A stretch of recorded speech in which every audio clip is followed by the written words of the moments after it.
Parliament and Chairman of the Cabinet. He is also Minister responsible for the Office of the Prime Minister.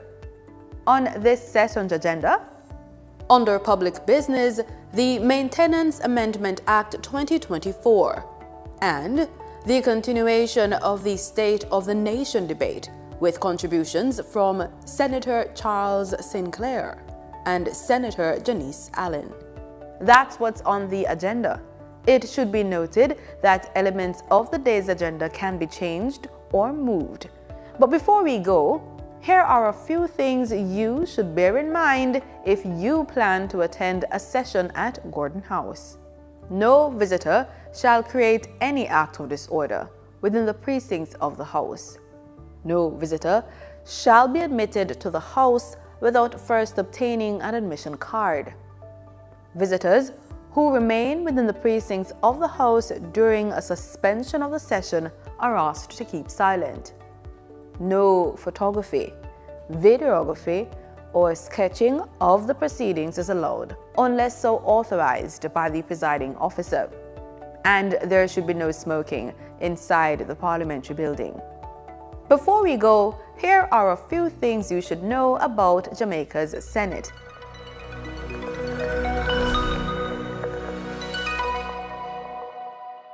The Senate, the upper house, is the direct successor of a pre-independence body known as the Legislative Council, and it comprises 21 senators appointed by the Governor General, 13 on the advice of the Prime Minister, and 8 on the advice of the Leader of the Opposition. Senator the Honorable Tom Tavares Finson is President of the Senate. Senator Tavares Finson is a past student of Jamaica College. He is a member of the Jamaica Labour Party and continues to serve as a member of the party's Central Executive and Standing Committee. He is also a member of the Bar Association of Jamaica and the Advocates Association of Jamaica. Do you know how a senator can become the president of the Senate? Let me tell you.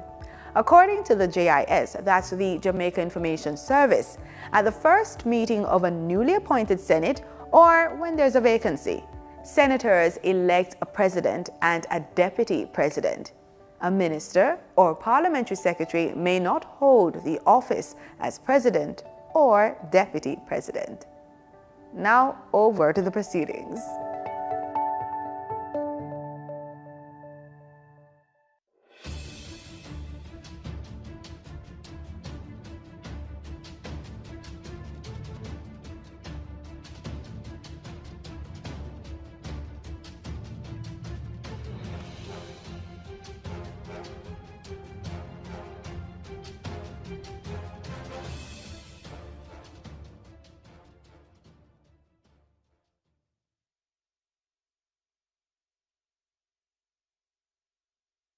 Heart and Estate Trust now offers a $100,000 grant to heart-trained individuals running businesses for over a year.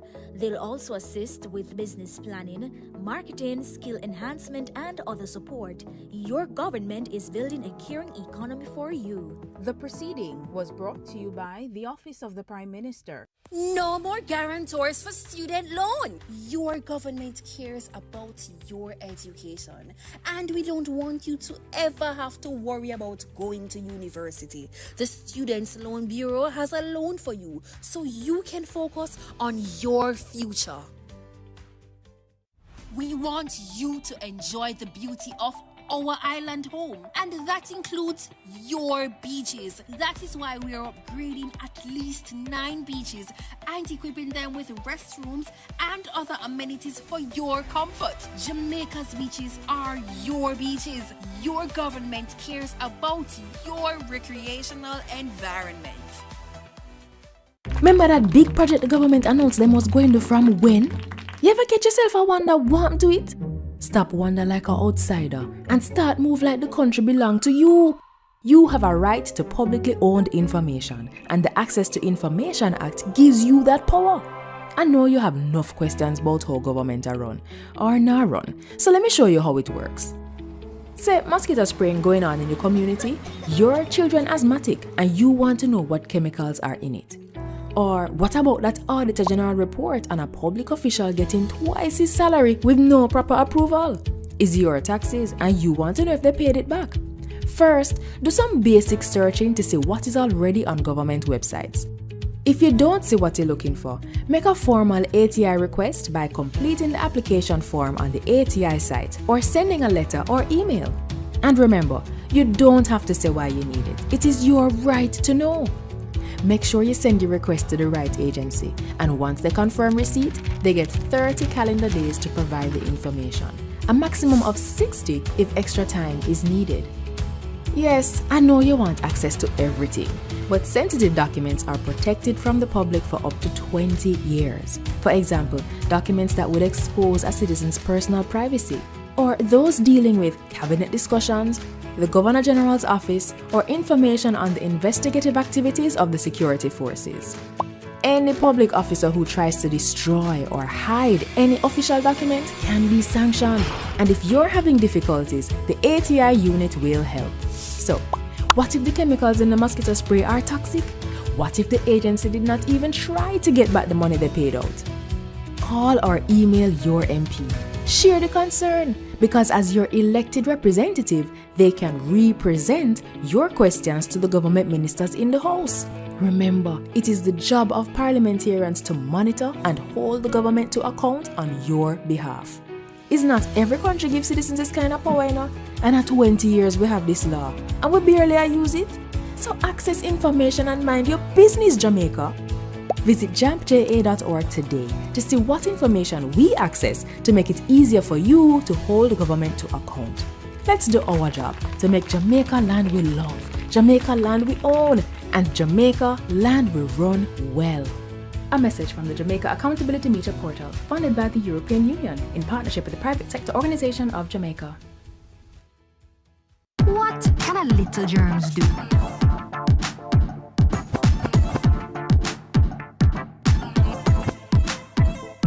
Pink eye running belly, even flu. Germs can make them happen to you. Put germs and manners with these. Cover your mouth when you cough and sneeze. Always wash your hand with water and soap. Keep dirty hands from your eyes and your nose and your mouth. You don't want to be sick, take care. Practice every day, no germs round here. A message from the Ministry of Health. Send me number 5 for $100. Child, you're too young for your gamble. And me, you want to get in a trouble? Go on home. Underage gambling is illegal. If caught enabling a minor to engage in gambling activities, you can be fined up to $1 million or 3 months in prison. Call Crime Stop now to report illegal gambling. You don't have to give your name. A message from the Betting, Gaming and Lotteries Commission. Since 2016, 156,000 more Jamaicans are working. This is more than any other time in our history. Your government is caring for you.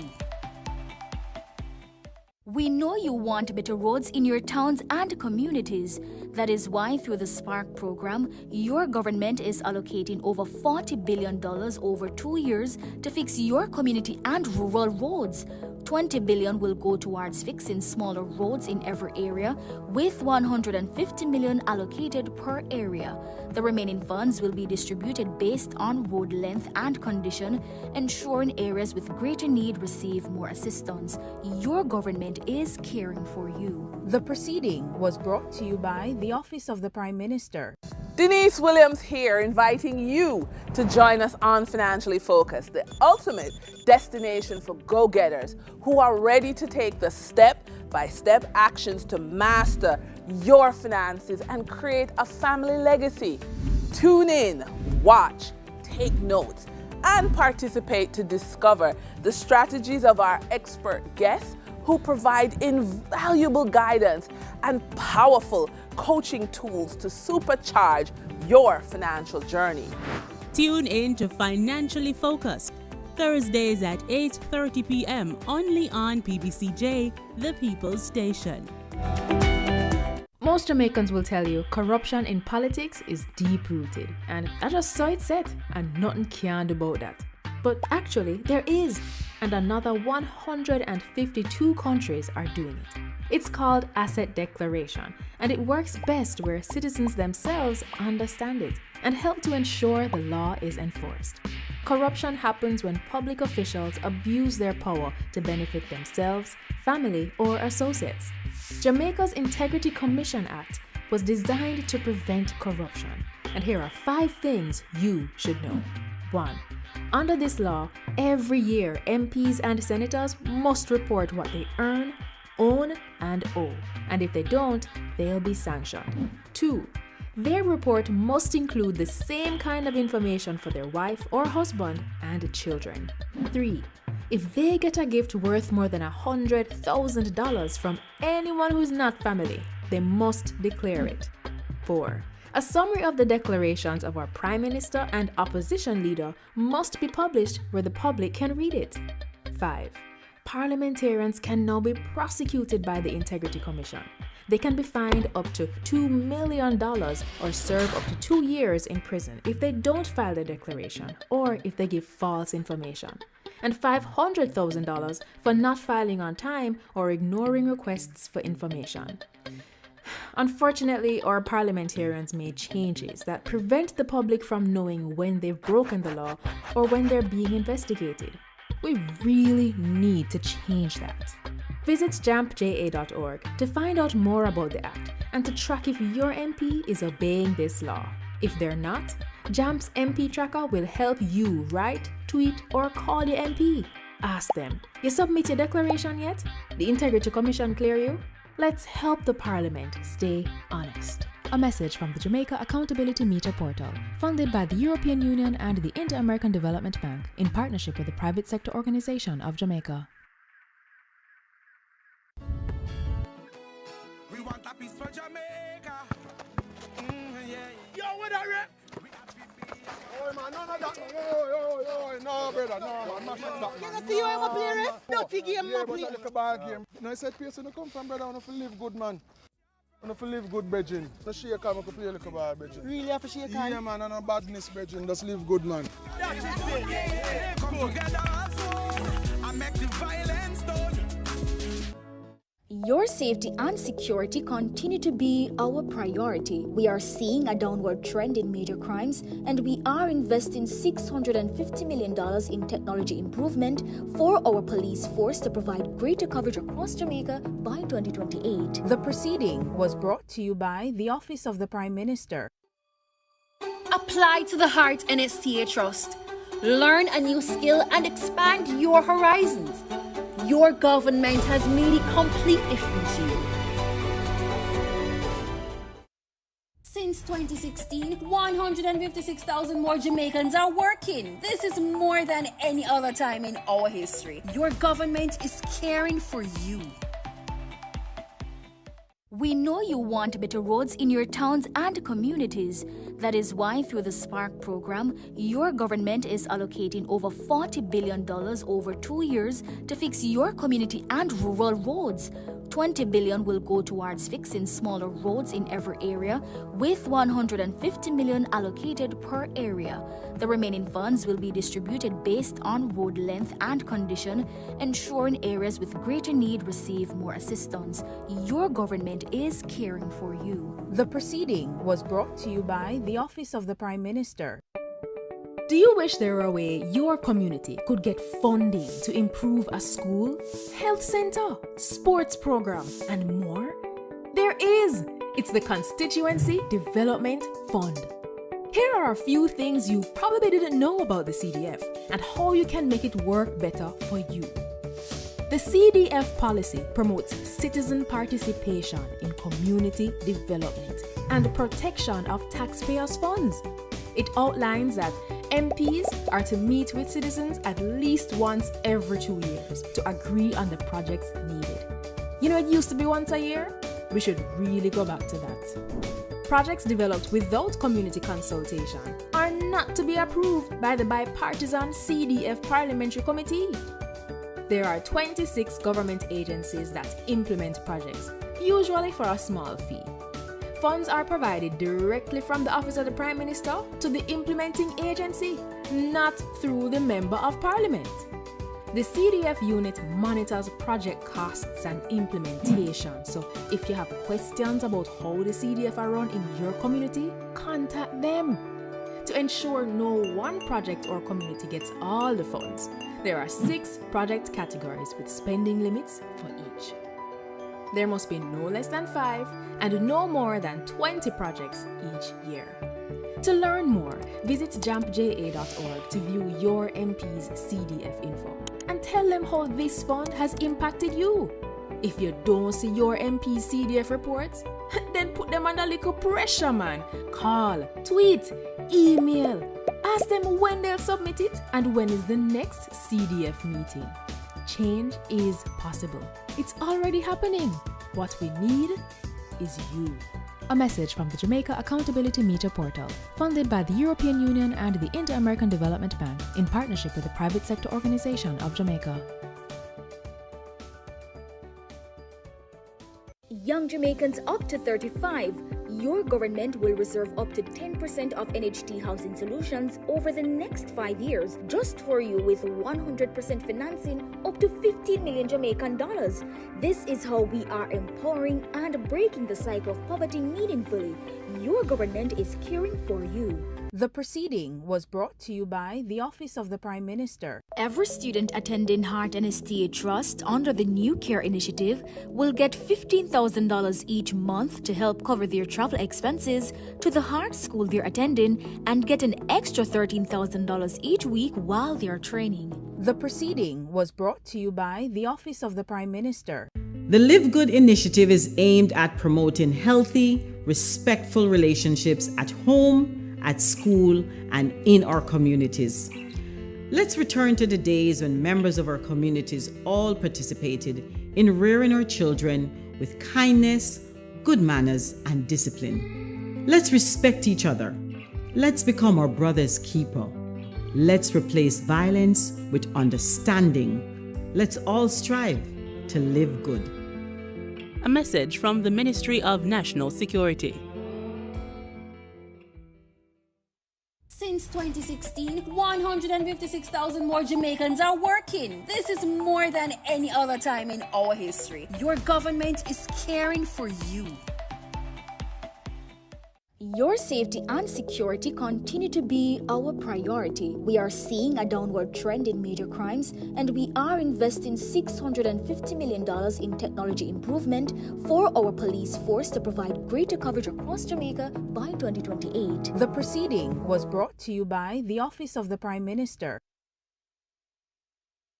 So who keeps our taxpayer money in check? Well, the PAC and PAAC help watch over the country's budget.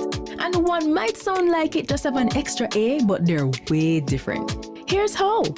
The PAAC and PAC are 2 committees that watch the money. The Public Accounts Committee reviews government projects after them close. They do a post-audit check to see what problems arose with the costs and call officials to explain decisions that cause budget mismanagement. And then they recommend corrective action. So the problem will happen from when, not happen again. But what about the money we are spending right now? The PAAC. That's how Public Administration and Appropriations Committee pretty much means how your money will protect as it happen, we check. While projects go on, things are accurate. As government spend the nation's budget, PAAC reviews it. They examine proposals and summon officials to find problems before them don't use it. So the PAC and PAAC are 2 parliamentary committees that watch over the country's wallet to protect the budget and keep it in check. And you can get involved. Just visit jampja.org.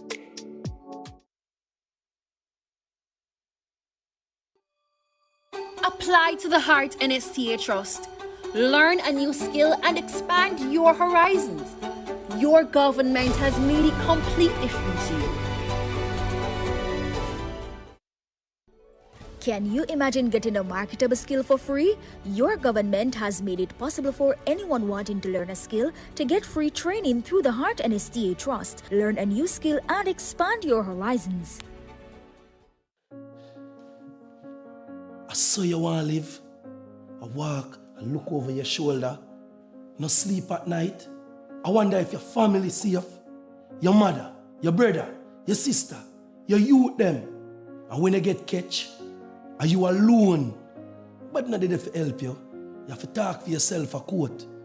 And then when you're gone behind the bars, them see them on their road. I live them life and I enjoy life. Gang violence don't make no sense. Leave gang violence alone. Let's work together and make Jamaica a safer and peaceful country.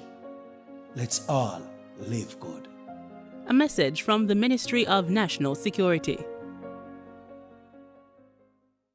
Small businesses like mine continue to serve the needs of people. We all play a part in keeping the wheels of our economy turning, and we do so responsibly. We are building forward together. Come July, your NHT home improvement loan will increase to $3.5 million for qualifying applicants. Your government is caring for you. What is the role of a backbencher in government? I'm glad you asked. They're members of parliament who are not appointed to cabinet. So they sit in the back of the legislature and they apply pressure. They examine what government legislates, participate in parliament debates, raise issues and advocate and question chamber when things don't look straight. Backbenchers represent the constituents in parliament. Backbenchers oversee the interests of citizens, you and me. But how can they be agents of government accountability after them no hold no portfolio? And them and a minister? No. So then how can they facilitate government transparency? And the next thing, them and a front bencher. So how them affect me? You see, a lot of work is in committees. So these portfolio-free MPs with less dire responsibilities are more accessible to you and me. So they help with policy, but it helps if we engage them, you see. So they're not just in the back benches, but on the ground, in the trenches. Though in the back of parliament, we're at the front of their cause. So pause. Find your backbencher at jampja.org.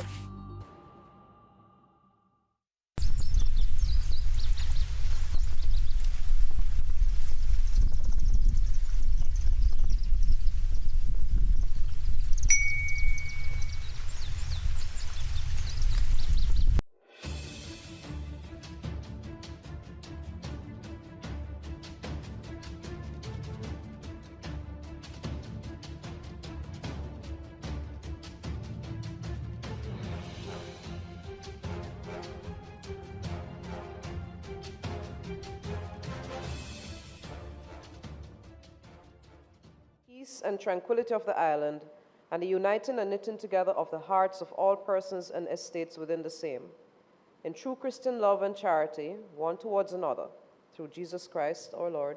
Amen.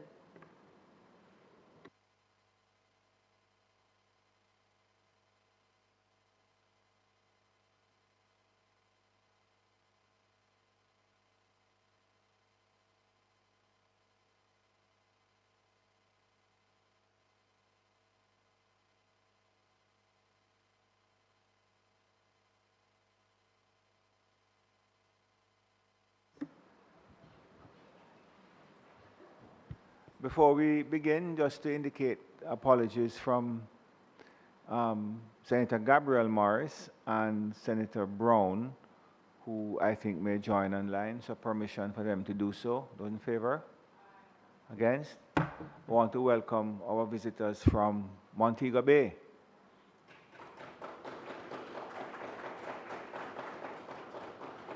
I know that you have all come to support Senator Charles Sinclair, so.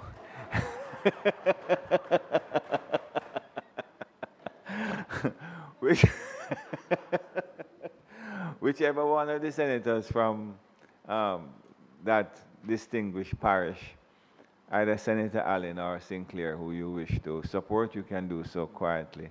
And it's always a pleasure to see you. Trust that you had a good drive over, notwithstanding the inclemency of the weather. And make sure that when you're driving back home, you are extremely careful. I was on the highway yesterday and determined to drive very, very carefully. So welcome. It's the first time you've been here? Really? Okay, so welcome. I'm sure you consider that the chamber is much smaller than you thought and how you see it on television, but as I was saying to some youngsters the other day that came to visit, it's a historical building, it's a historical chamber, and every major decision about the history of this country from independence to now has taken place right in this chamber. So please feel a part of it and come and visit us again anytime that you are so inclined. So thank you very much for coming.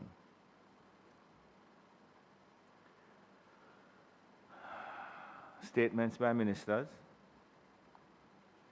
Announcements.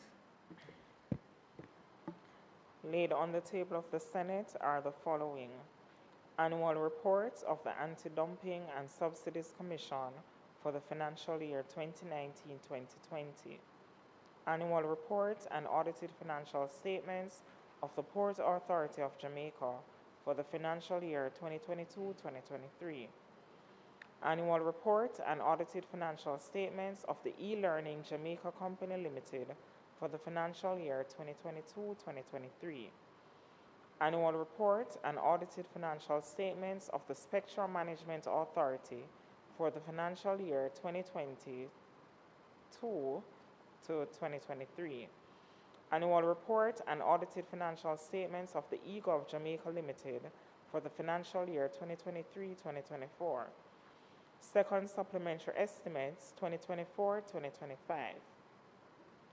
The Auditor General's Department certified appropriation accounts under head 1900C for the Ministry of Economic Growth and Job Creation for the year 2021-2022.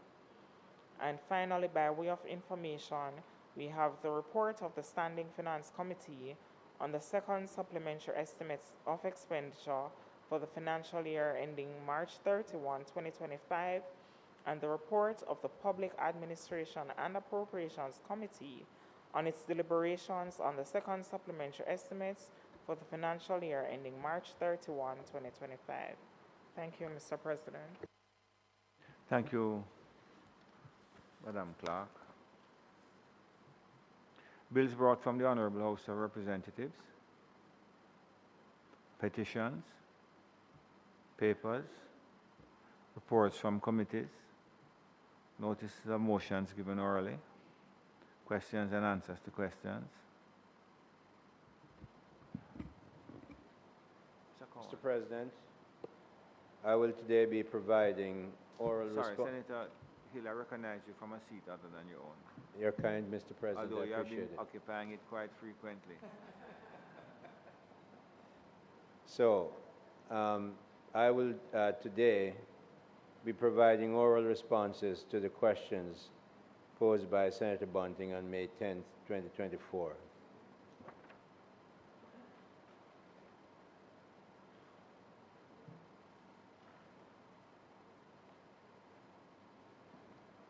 Mr. President, as soon as I start this, I know it will be made, I think the process is that they'll be made available as soon as I start. But I think there might be one or two printed copies that the Marshal will hand to you. And before I start, Mr. President, there is a letter, a 4 or 5 page letter from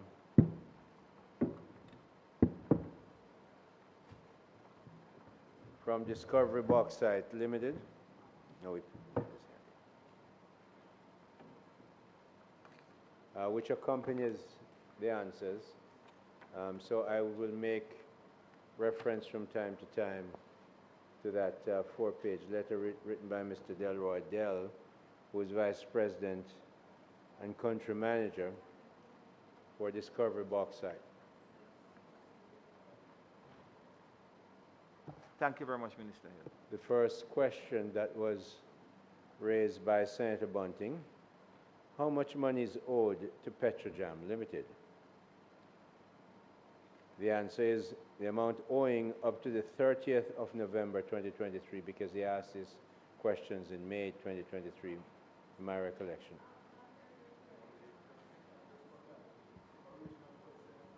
December 2023, that's why November 30th would be the last time. Would have been the end of month. That's right. So it was asked just after the November period. Right. So November would be the reporting period. Correct. Which is what I'm doing now. Thank you very much, Senator Bunting. The amount owing up to the 30th of November 2023 is approximately US $7 million. The current debt was accumulated from February 23 and upon the intervention of the government of Jamaica following a series of meetings with the chair of Petrojam, Jamaica Bauxite Mining, government ministers and the Discovery Bauxite Operations Limited and their principals, Concord Limited, a payment plan of US $400,000 per week was agreed upon, along with US $150,000 per week going towards debt servicing. The company has since paid US $5,769,272.54, with the overall debt reduced by US $1,950,000. The company has continued to honor its arrangements. As of the 30th of June 2024, approximately $3.5 million is owed. As of this month, Petrojam's balance is about $450,000 US. They are committed, Mr. President, to faithfully pay under the plan that they've agreed to. B, the second question, how much money is owed to mining and haulage contractors as well as other contractors and suppliers?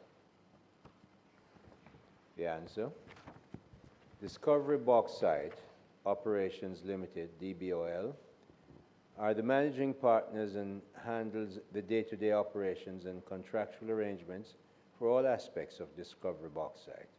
Please see response from the DBOL in the letter attached, which I mentioned just before I started to answer the questions. The JBM has engaged the services of an external auditor to conduct a special internal audit to verify and validate this position. Item C, the third question, Mr. President. How much money is owed to property owners by DBP under agreements to mine their properties? Again, please see response from DBOL in the letter attached. The JBM has engaged the services of an external auditor to conduct a special internal audit to verify and validate this position. D, the fourth question, Mr. President, is how much bauxite levy and taxes have been paid to the government in each of the 3 years, 2021, 2022, and the year to date prior to November 30, 2023 is the question. And the answer, Mr. President, DBP was not required to pay bauxite production levy payments and is subject to regime under the establishment agreement. There is, however, a requirement for the payment of the profit sharing, tax and royalties, and the asset usage fee. No payment has been received during the period. E and fifth, Mr. President, how much profit was the question or loss has Jamaica Bauxite Mining made from the 51% share in the joint venture for each year since the start of the joint venture? Mr. President, the answer is JBM is compensated by way of an asset user fee, which was mentioned earlier, annual payment which is due notwithstanding that any bauxite is mined by the partnership. The annual fee of $1.7 million per annum is the fee in question. The payment for 2023 is due and outstanding. By way of update, there was a brought forward balance. The total amount due as of April 30th, 2024, was actually $2.7 million US dollars, Mr. President. Sixth question, what is the current status of DBP's obligation to reclaim and to rehabilitate mined out lands, as well as any other obligations for environmental management? Senator Allen. The response has a list, which I will read for you. The table below provides the pit status summary for DBP as of December 31, 2023. And it reads as follows. Category, the area disturbed for mining is 3,229.83 hectares. Just to remind listeners, a hectare is about 2.5 acres of land, roughly. The area mined out is 3,065.87 hectares. The area being mined by open mining is 163.96 hectares. Pit area certified is 2,693.87 hectares. Rehabilitated area certified, 3,872.42 hectares. The swell area is 1,178.55 hectares. The area mined out and not yet certified is 372 hectares. Area being rehabilitated is 118.18 hectares, and Senator Fraser-Brinz, the last area is area exempt from certification, is 0 hectares. That, Mr. President, is a set of answers to the questions raised by Senator Bunting. If it pleases you, Mr. President. Thank you, Minister.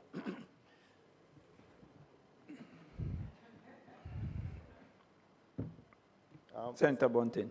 Mr. President, I'm sure my colleague, who is our spokesman on the environment, will have some follow-up questions. But my follow-up questions are mainly to do with the commercial accountability area. Minister, thank you for these responses, which are now almost 1 year, just short 11 plus months since I originally tabled these questions. And based on the answers, Mr. President, I can understand why it took so long. Because clearly, my questions must have brought to the attention of the political directorate the fact that Discovery Bauxite Operations Limited was quite frankly taking advantage of the government of Jamaica and its agencies. For Petrojam to be extending $7+ million of what was essentially working capital, providing working capital to this joint venture operation, which by arrangement, the balance should have been in the order of about 450,000, but it had gone up to $7 million.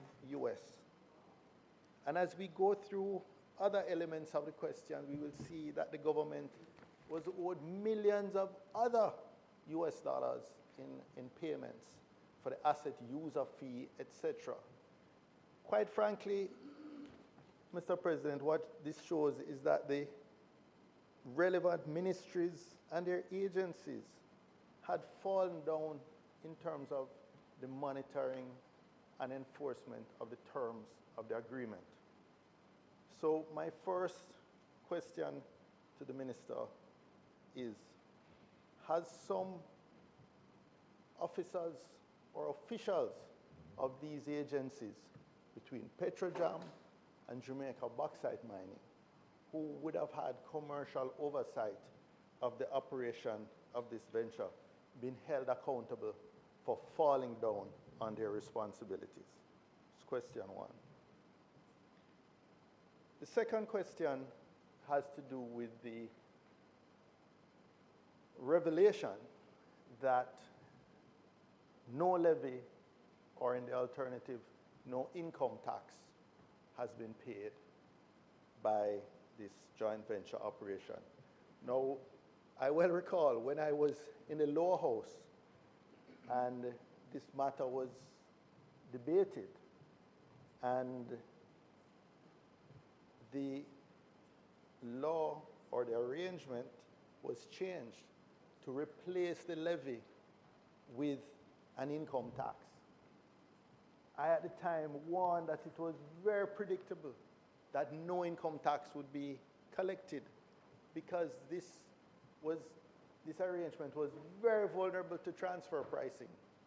And I predicted then, and any person with a modest amount of commercial experience could have predicted that this was going to happen.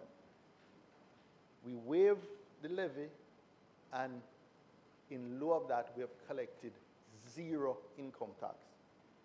This is an extractive industry. Every ton of bauxite we send out is finite and will not be replaced.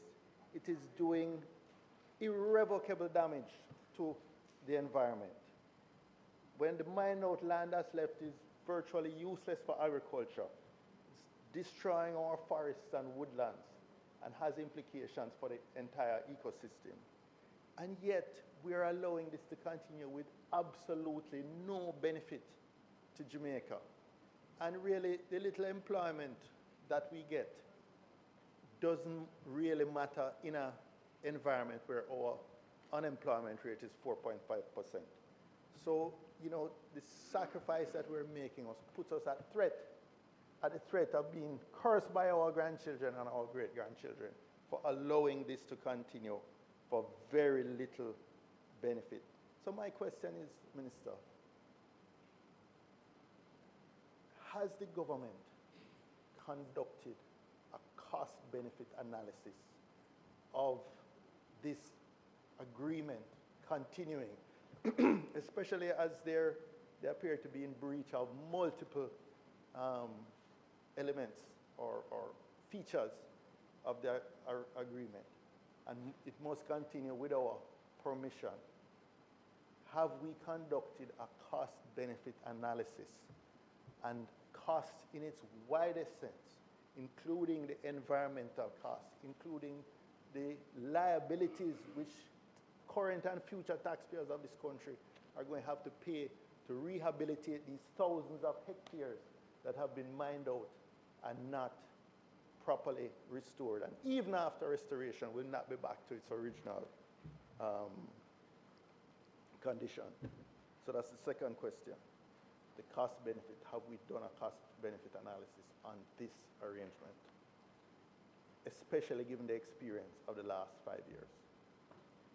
The third question is, and this really I want to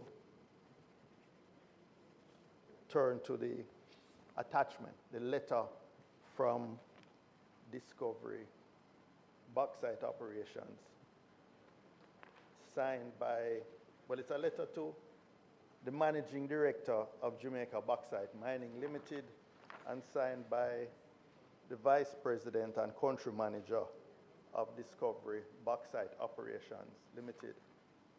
And this has been put forward, Mr. President, as the answer to,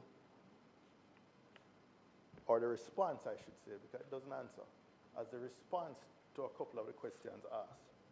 And quite frankly, it is really insulting. What it says in summary of my quick reading of it, it's a 4-page letter, so obviously, I've only scanned it very quickly. But in essence, what it's saying is that this information is too sensitive to put into the public domain, and therefore it's not provided. Jamaica Bauxite Mining, who is the 51% owner of this joint venture arrangement, or this 51% partner in this joint venture arrangement, says no after asking these questions and exposing the mismanagement and the lack of oversight, are now saying they will get an independent auditor to audit the figures. But they should have been receiving these figures on a monthly basis and asking these questions at the board of the joint venture agreement. I mean, we have fallen down completely. And then the contempt with which the company now writes and says, well, our information is very delicate and very sensitive, and we can't put this. What they're saying is that this parliament cannot provide effective oversight to the operations of a joint venture that is majority owned by a government agency. That is unacceptable. And I want to ask the minister if he believes that that is acceptable, that we are prevented from doing any oversight of this joint venture, which we are the majority owners in, and which has, by the answers, the few answers provided, has shown that they have not been living up to their obligations under the agreement and under the laws of Jamaica. So, Minister, I want to ask you, on behalf of the Cabinet of Jamaica, if you find this response acceptable, and if you are going to leave this as it is, or you're going to demand on behalf of the taxpayers of Jamaica and on behalf of future generations that they live up to their obligations under the agreement and under the laws, both the mining and environmental laws of Jamaica. Thank you. Thank you, Senator Bunting.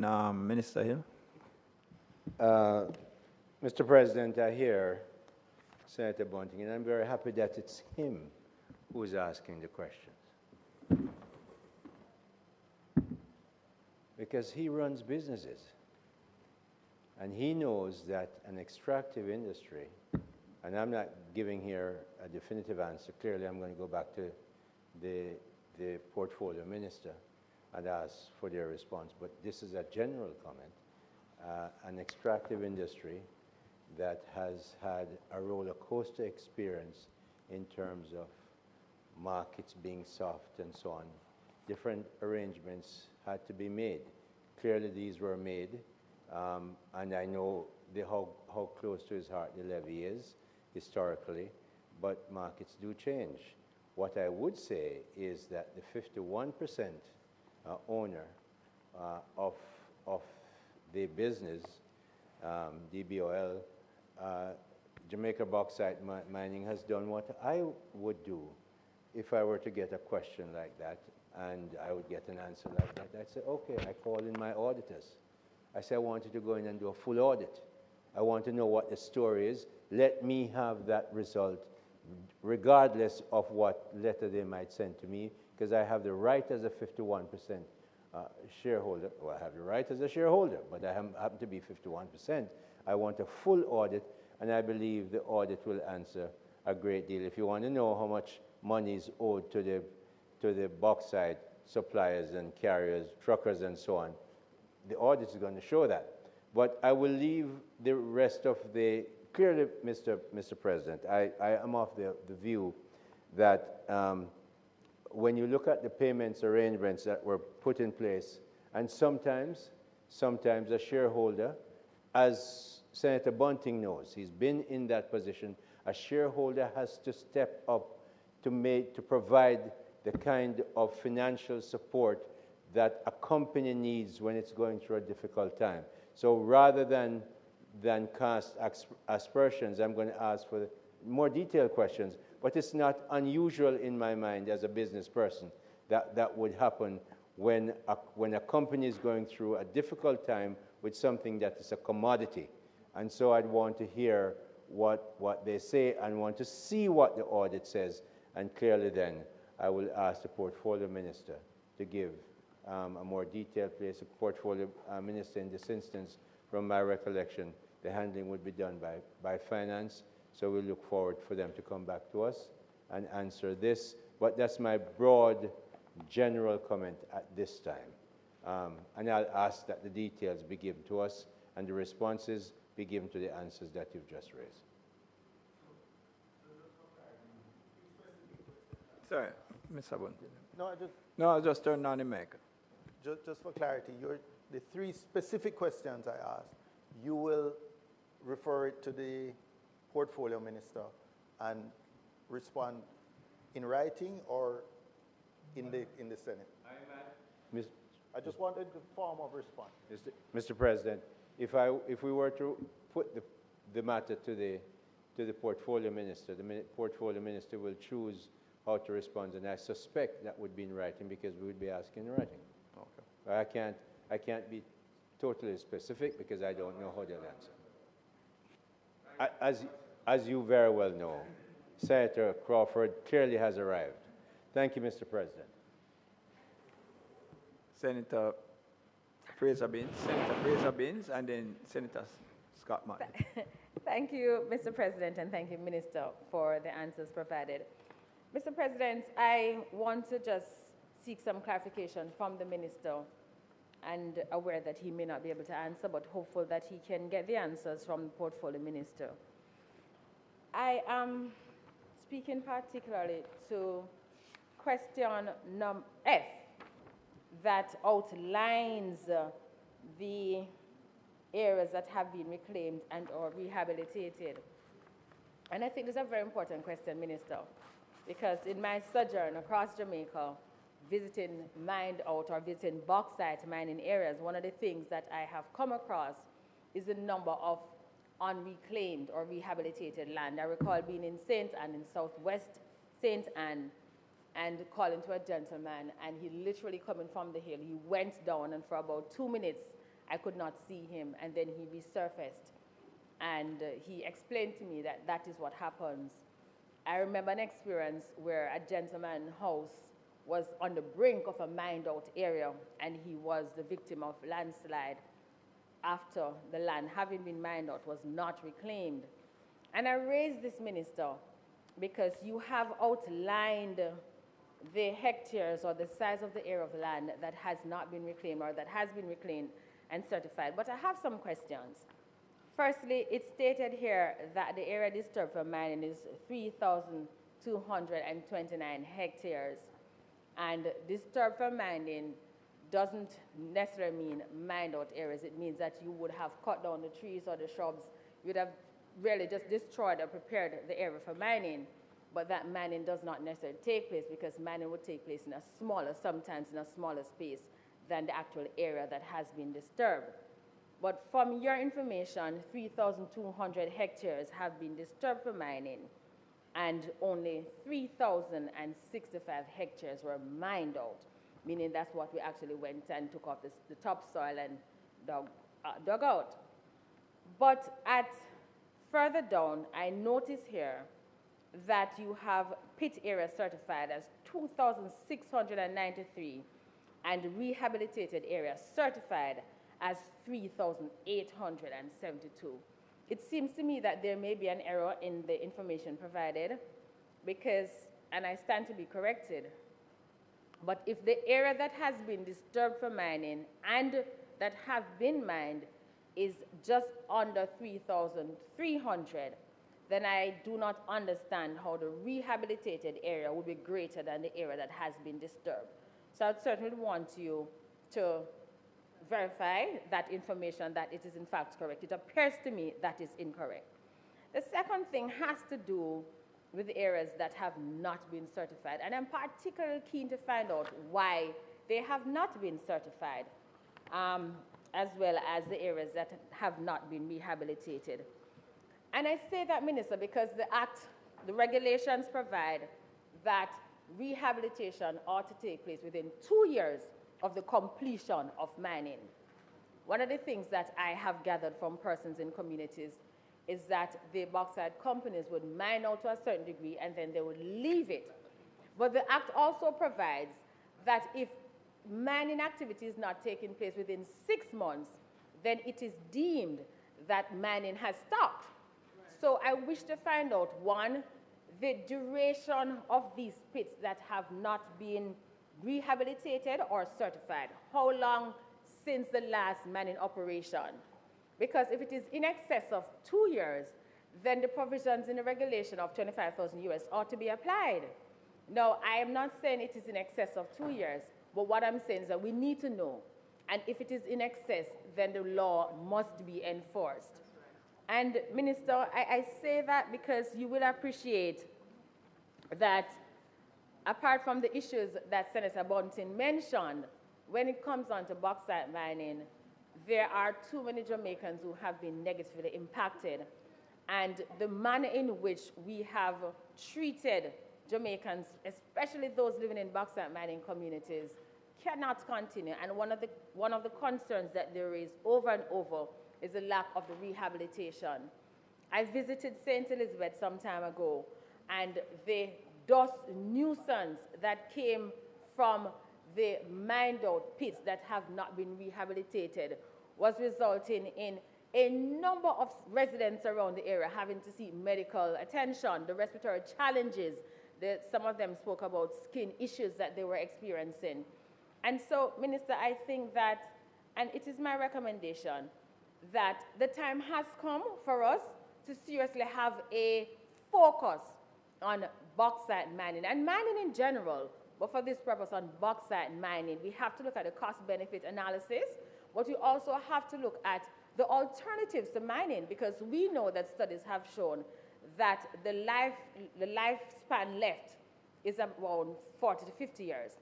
So we have to consider, what are we going to do beyond mining?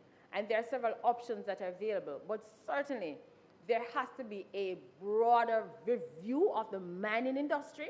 We are talking about persons who have, for decades, have whether sold, traded, exchanged their lands for mining and still can't get titles for their property because of the generational issues and other issues that obtain. And I think that, you know, we need to perhaps set up a bipartisan, multi-sectoral committee to truly look at bauxite mining and all the issues associated with it to see how we can treat with it for the benefit of Jamaicans. Thank you, Minister. Thank you.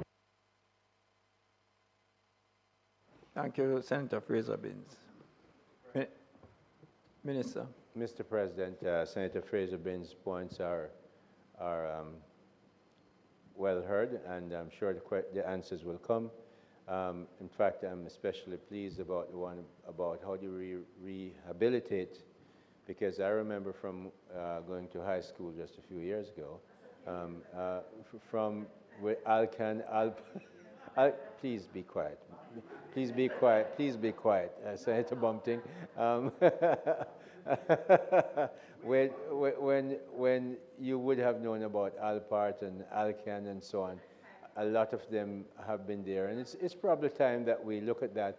But I won't provide an answer now, of course. I'll make sure that I pass the question on to the Portfolio Minister and the others who might be involved to make sure we get an answer. So, Mr. President, I leave it there, and the questions will get to the Portfolio Minister to be answered in due course, if it pleases you, Mr. President. Thank you, Minister. Senator Scott Motley had indicated before you. So you're okay. Senator Damian Crawford. Thank you, Mr. President. I'm a Yuatan man, you know. Yeah, remember that.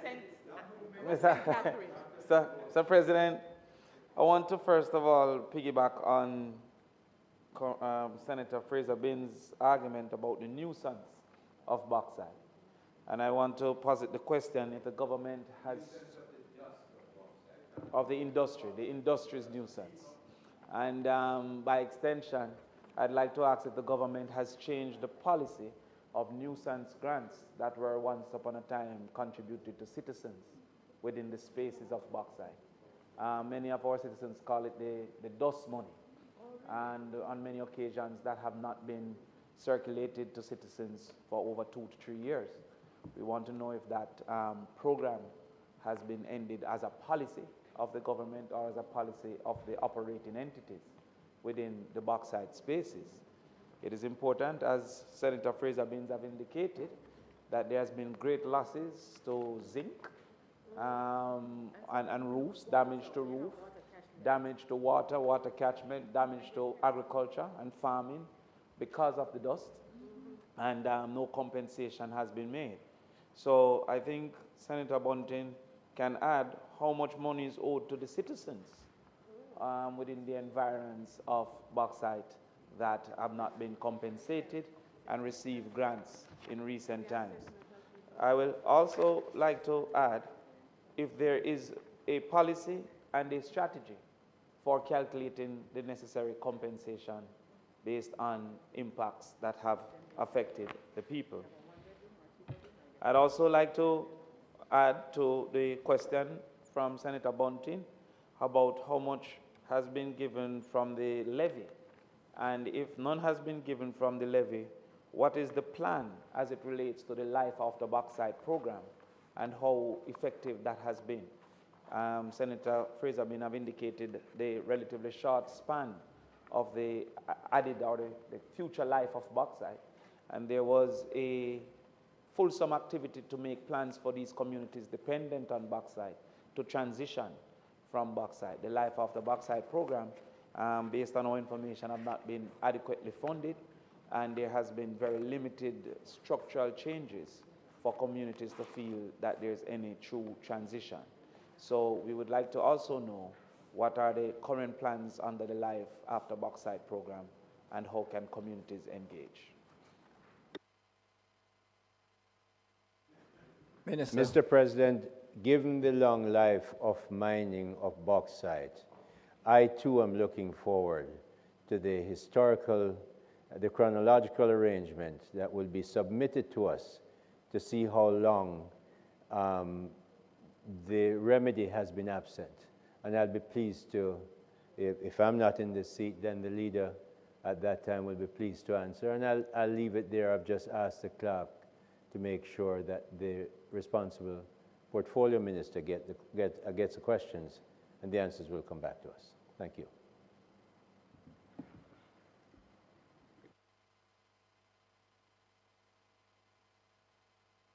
Yes, Senator Scott. Concern has been addressed by other persons who have asked questions, but I just seek some clarity from Senator Hill. On reading these responses, am I clear that the fact that some action has been taken towards debt servicing and so on has been prompted by the questions that Senator Bunting asked? And I ask this because the amount owing up to the 30th of November 2023 was then approximately 7 million. But now, as of June 2024, approximately 3.5 million is owed. And it seems as though the arrangement for clearing up the arrears has been done since November 2023. I therefore also ask, this is in relation to the sums owed to Petrojam, and I note that in response to the question about how much profit or loss has Jamaica Bauxite Mining made for its 51% share in the joint venture, the response was the compensation is by way of an asset user fee. But it seems to me that that asset user fee has not even been paid. And so the arrears as of 30th April 2024 being 2.7 million suggests that it is in arrears for a minimum of, it seems, not paid for 2023, but still unpaid for 2024. Is it that the government has just now paid attention to this matter because of the questions which Senator Bunting has raised?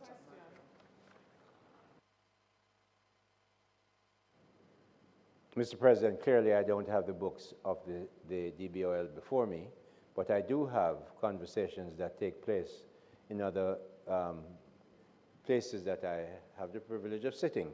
And I know for a fact that Minister Clark, if I remember, Prof. Shirley and the whole group of other people have been on this for a long time. No, it was not because the questions prompted by, well, let me say, as far as I know at this point, it certainly was not because of that, because I know the questions and the arrangements, the very detailed arrangements that had to be put in place by the Minister of Finance to get to this point started long before that. But the answers, yeah, well, that's, I remember, no, you ask a question at a period, up to a period of time. You don't know how long before that was put in place that question wasn't asked. So now that you're asking the question, we will get that answer. But you will find that it's a payment program, so it's a progressive program over time that adds up to 5 million. The program, you don't know how much before, so can we wait for the answers? I'm sure we'll get them. Mr. President, thank you very much. Thank you very much. The records will show. Yeah. Thank you, Minister. Motions that may be made at the commencement of public business require notice. Motions relating to sittings of the Senate. Motions for leave to introduce bills. Presentation of bills without leave of the Senate first obtained. Public business.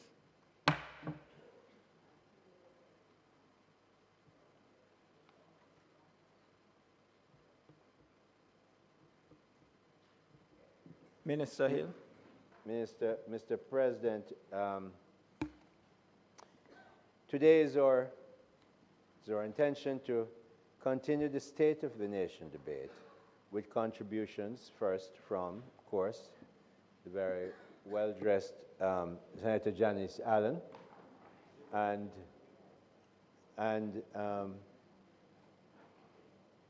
she will be going first. No, what I was inquiring of, Minister Hill, is that I see on the order paper here, the agenda, an item which is a bill shortly entitled the Maintenance Amendment Act 2024. That will be taken afterwards. That is going to be done after? I'll mention that afterwards, okay. Yes. I just asked because from I've been here, I've always heard the leader indicating that the legislative agenda would go first. But it's the other be way. that as it may. You will be speaking then after Senator Allen, Senator Pardon Sinclair. Me? Yes, I will. Not all right, when, so go ahead. I was just seeking clarification. Yes, on that. and I'm trying to get some space from Senator Allen, who clearly is very excited to go and speak. But so she will be leading the first debate this morning, and followed by, of course, Senator Charles Sinclair. After that, yes, we will have that matter of the maintenance bill, and that will be led by Senator Morris Dixon. Thank you, Senator. All right, Senator Janice Allen.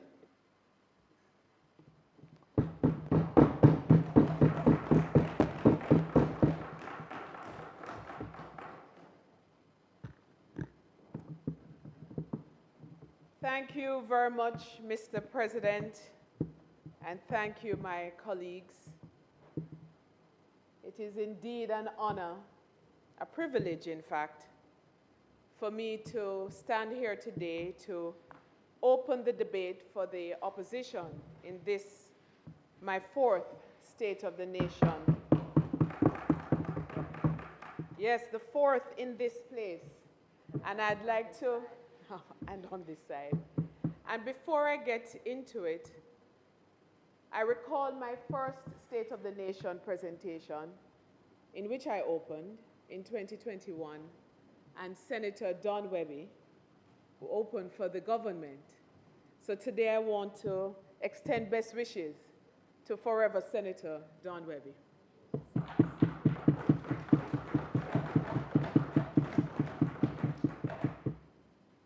Thank you. Standing in this place, I first give thanks and express my gratitude, of course, to the hardworking staff of the Houses of Parliament, two of whom were recently recognized for their good work in their national honors, and I congratulate them.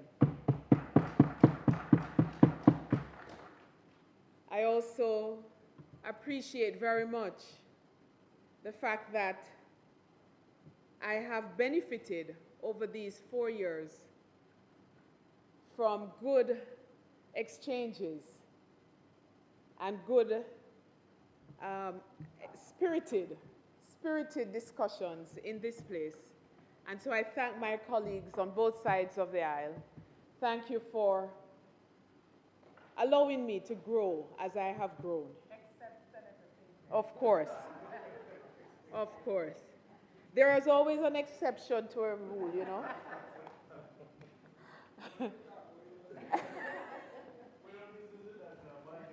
It's a mobile thing. But you know, I'm very pleased and grateful to my colleagues here. You've been more than I could have asked for. And I don't want it to sound like it's a valedictory speech, but it probably is.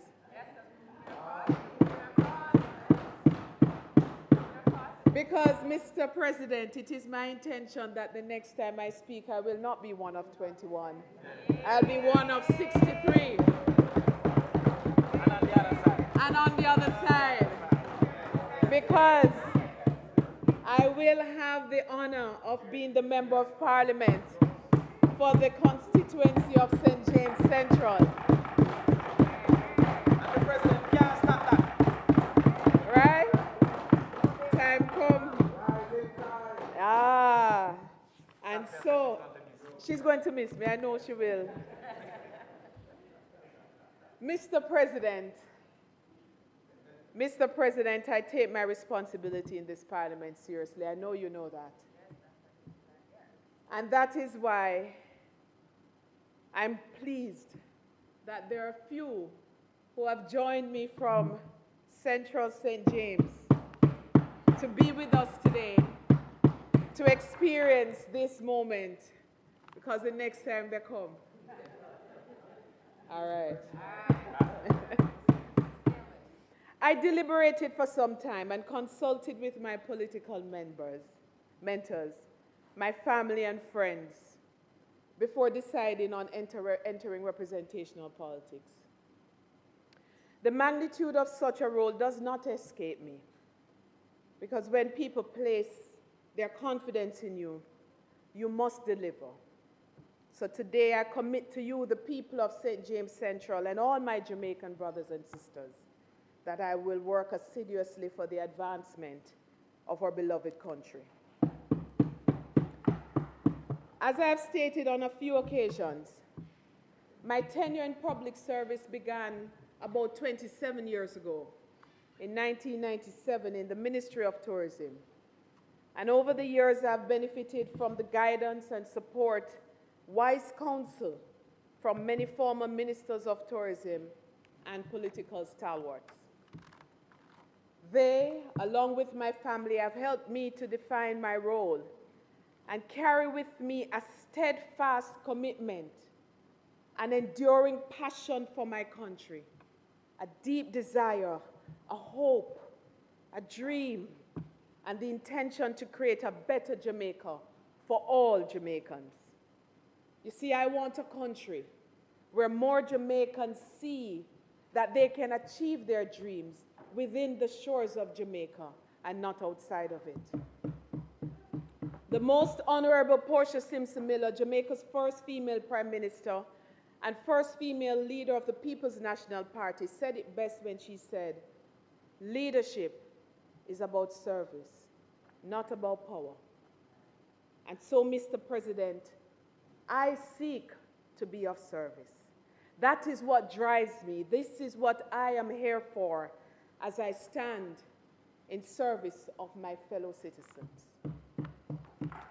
I stand too as a daughter of St. James, a parish whose people are the backbone of the nation's tourism industry. I bring their collective voices to this chamber, the transport provider, the craft traders, the transport providers, I said before, the gardeners and bartenders, the waitresses, housekeepers, entertainers, line staff, supervisors, managers, owners of hotels. I bring with them that collective desire to ensure that every man and woman whose livelihoods depend on this industry, each earns so much. They depend on this industry to earn so much, but that much more must be delivered to them. We owe our Jamaican people much more. Mr. President, during my time in the Senate, I have brought attention to many issues plaguing the tourism industry. And today I'm reminding this Senate of some of the key issues that if they were addressed, would have prevented the present state of the industry that now requires grounded, steady hands to balance the ship for both the workers and operators, all the players in the industry. I said it before. I said it as recent as last year, but I will repeat it. Last year I said on the 27th of October that there has to be real investment in what is supposed to be our tourist towns. Ocho Rios, Negril, Port Antonio, Montego Bay. The reason the PNP administration of 2004 designed and implemented the Tourism Enhancement Fund was to reinvest the earnings of tourism in our towns and communities so that people can see and feel the impact of tourism. It was also to ensure there is sustainable development in the tourism industry by the investment in new products so that more Jamaicans can benefit from the industry. That's what I said in 2023. And to date, I have not seen any real investment of the TEF funds in Montego Bay, for example, except if you count the sign at an airport. There's been no new attraction created. Mr. President, there's been no new attraction created in Montego Bay, which is supposed to be the tourist capital. There's been no investment in the craft markets, maybe because the craft markets now fall under the Ministry of Industry. Did you know that? I'll tell you soon. I will break it down for you. It's okay. I'll break it down. There's been no investment. There's been no investment in the cruise ship port in Montego Bay. Nothing. And that's what the TEF was supposed to do.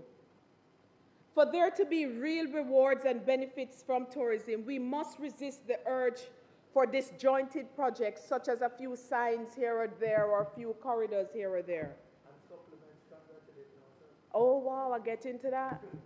We must now design a truly comprehensive restoration of all our tourist towns. Montego Bay doesn't look like the tourism capital. It doesn't feel like it. Sidewalks are broken, streets are dirty, chaos reigns, and there is still no functioning public hospital, I speak of Cornwall Regional, in Montego Bay that the people and tourists can rely on. Look at Jimmy Cliff Boulevard, for example. It's called the Hip Strip. We know it in Mobile as the Hip Strip. Jimmy Cliff Boulevard, named after our icon who was born in Somerton in St. James. That place is not befitting of Jimmy Cliff's name. There have been so many promises made over these past 9 years that they're going to revitalize and make it attractive, and nothing has been done. But I'm here to tell you that under the next PNP administration, it shall be done. It will be fixed. And we shall restore it to the name that it should be, the icon himself. We shall, you wait a minute, because when we do it, we have done it before and we shall do it again.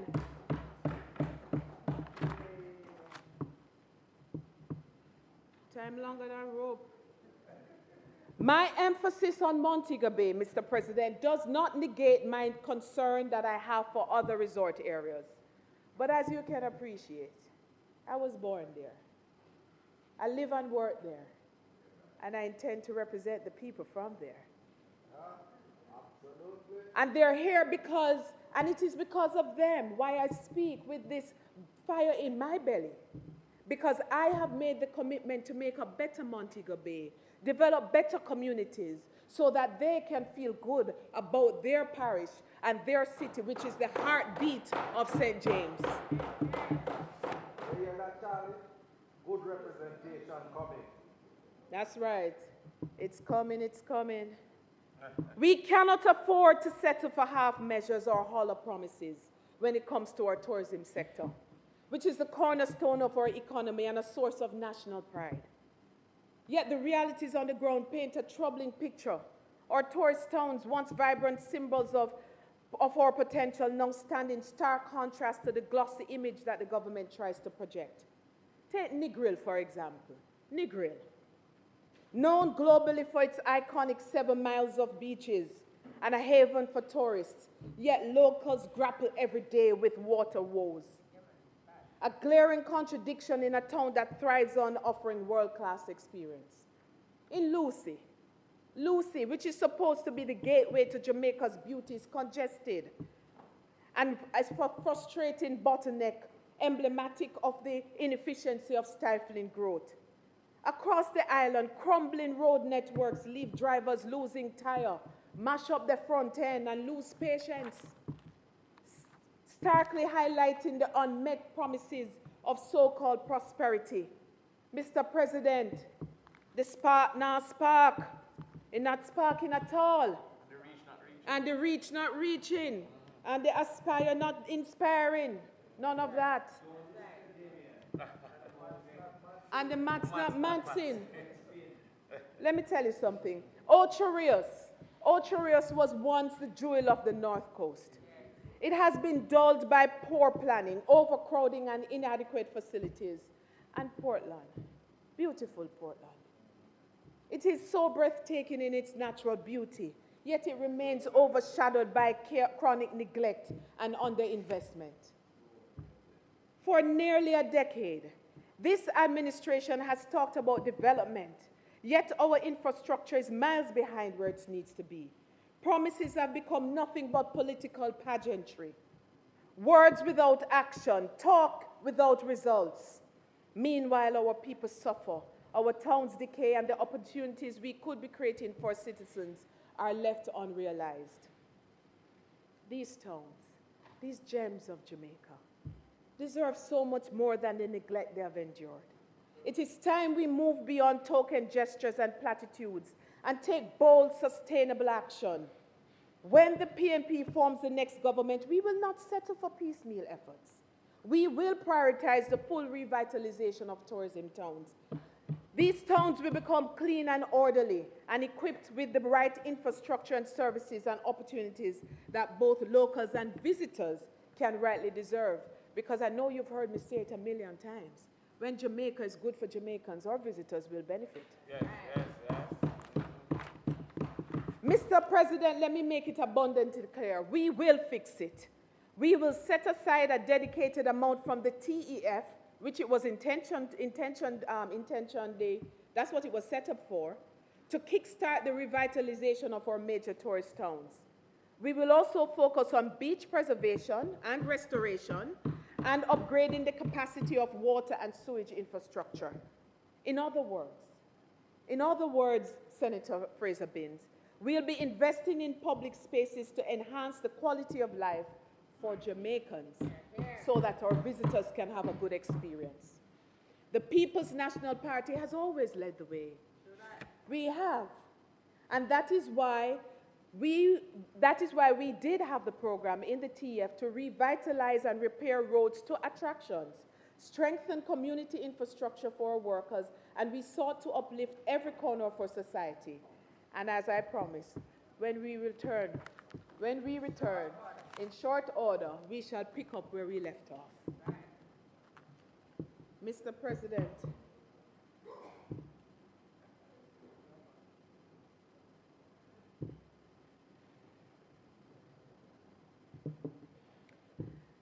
Mr. President, the real one.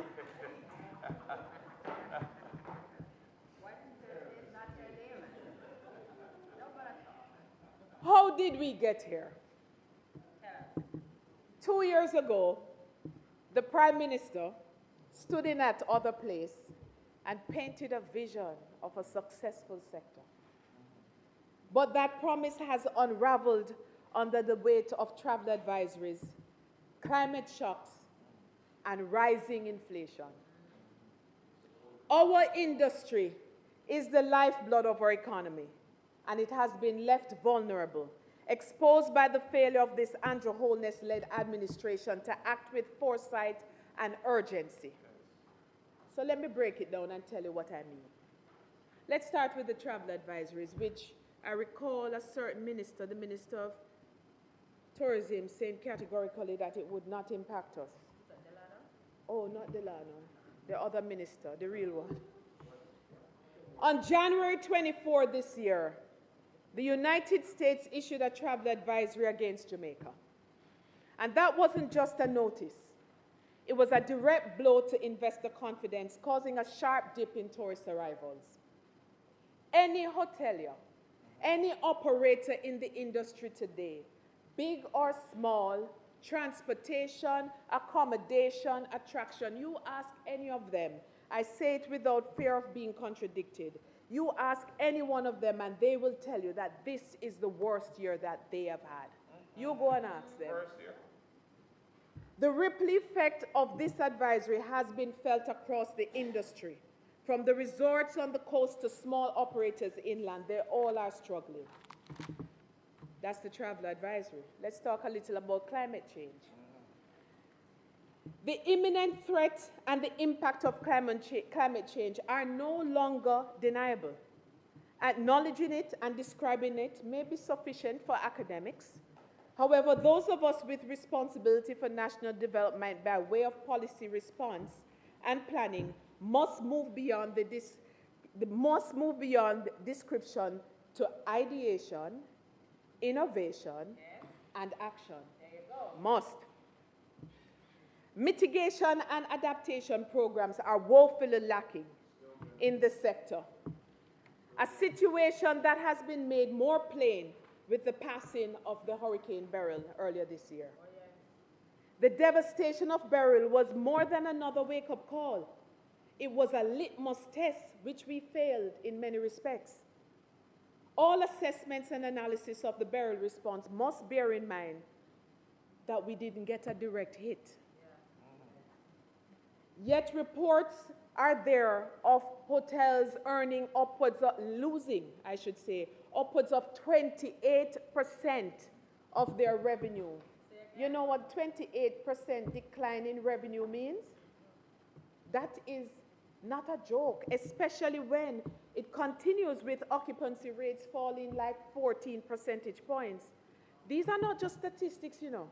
It's the first man hear that.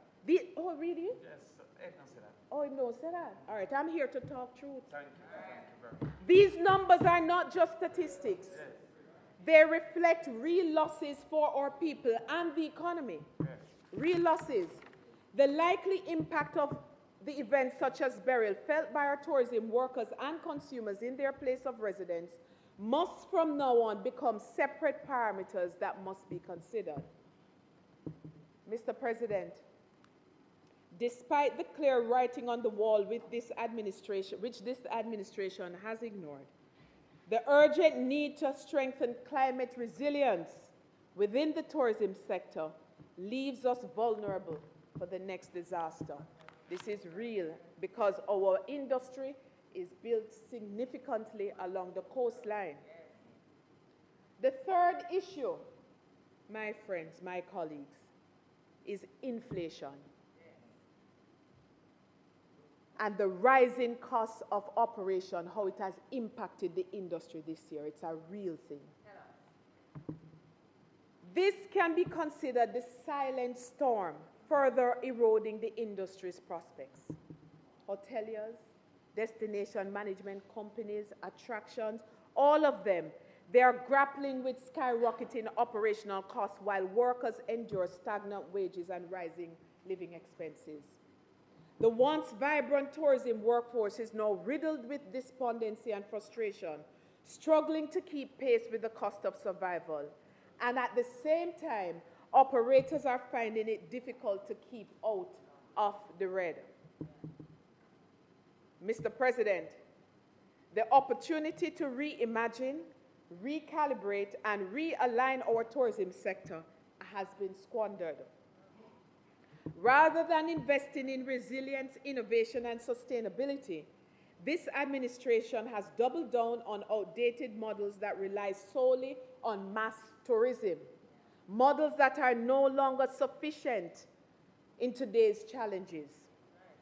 Jamaica's tourism deserves better. Our people deserve better. And it is clear that this government is out of its depth. I'm going further. And I'm going to talk a little bit about the Jamaica Tourist Board. Oh, but you must. An agency that has been entrusted with promoting Jamaica as a premier destination has been conspicuously silent and absent in responding to the damaging travel advisories issued by both the United States and Canada. Advisories that pose a serious threat to our tourism industry. This silence, coupled with the JTB's overall inaction is both baffling and unacceptable. They have not said anything because they think maybe they can PR their way out of it. As the agency responsible for safeguarding Jamaica's tourism brand, one would expect the JTB to prioritize swift and targeted advertising campaigns aimed at countering the negative perceptions caused by these advisories, while at the same time we should be fixing the things that the travel advisories highlighted. Instead, their failure to act has created a void, further exacerbating the damage to our reputation. Minister Bartlett has often declared himself the chief marketer for Jamaica. Of himself? Of himself. He says it. But he must answer to this glaring failure. Where's the evidence of a strategic advertising campaign aimed at our major source markets to reassure potential visitors and mitigate the fallout? If you check, there is none. But I hear they're finally seeking to do something. How many months now since the advisory? January to now is what? Your maths brain.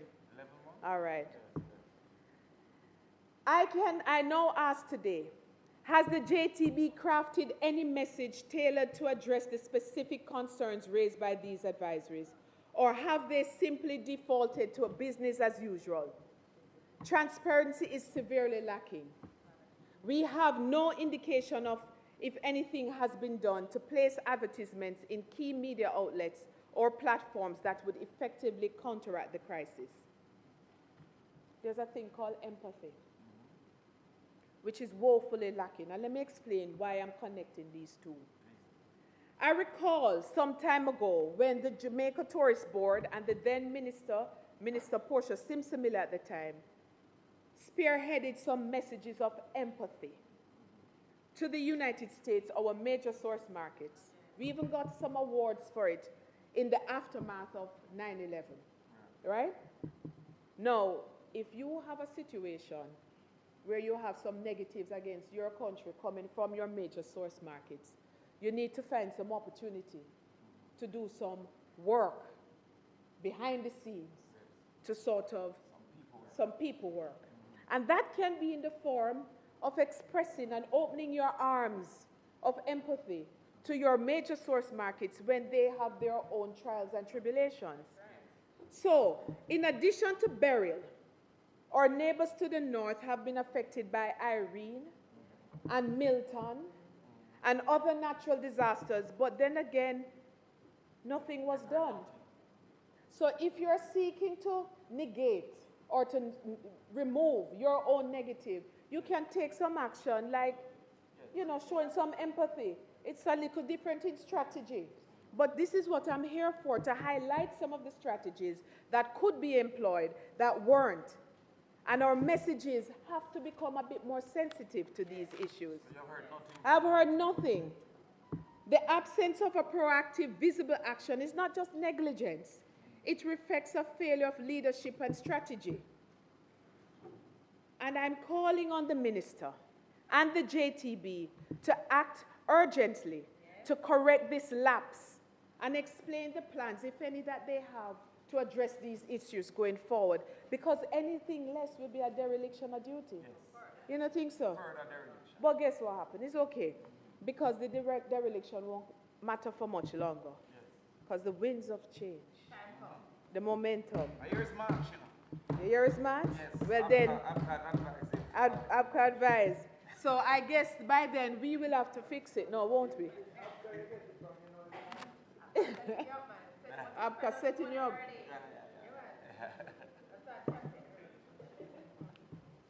There's a crisis in the industry, Mr. President. And I find myself speaking on the state of the nation at a pivotal moment in the industry. where the challenges facing both workers and investors are undeniable. Workers, and I listened keenly to the opener on that side 2 weeks or 3 weeks ago, who spoke as though he and I made notes together. Because he spoke so much about the workers in the tourism industry. I felt like I was listening to myself. And I'm going to... someone listens from that side. Kavan listens. Conrad Kavan.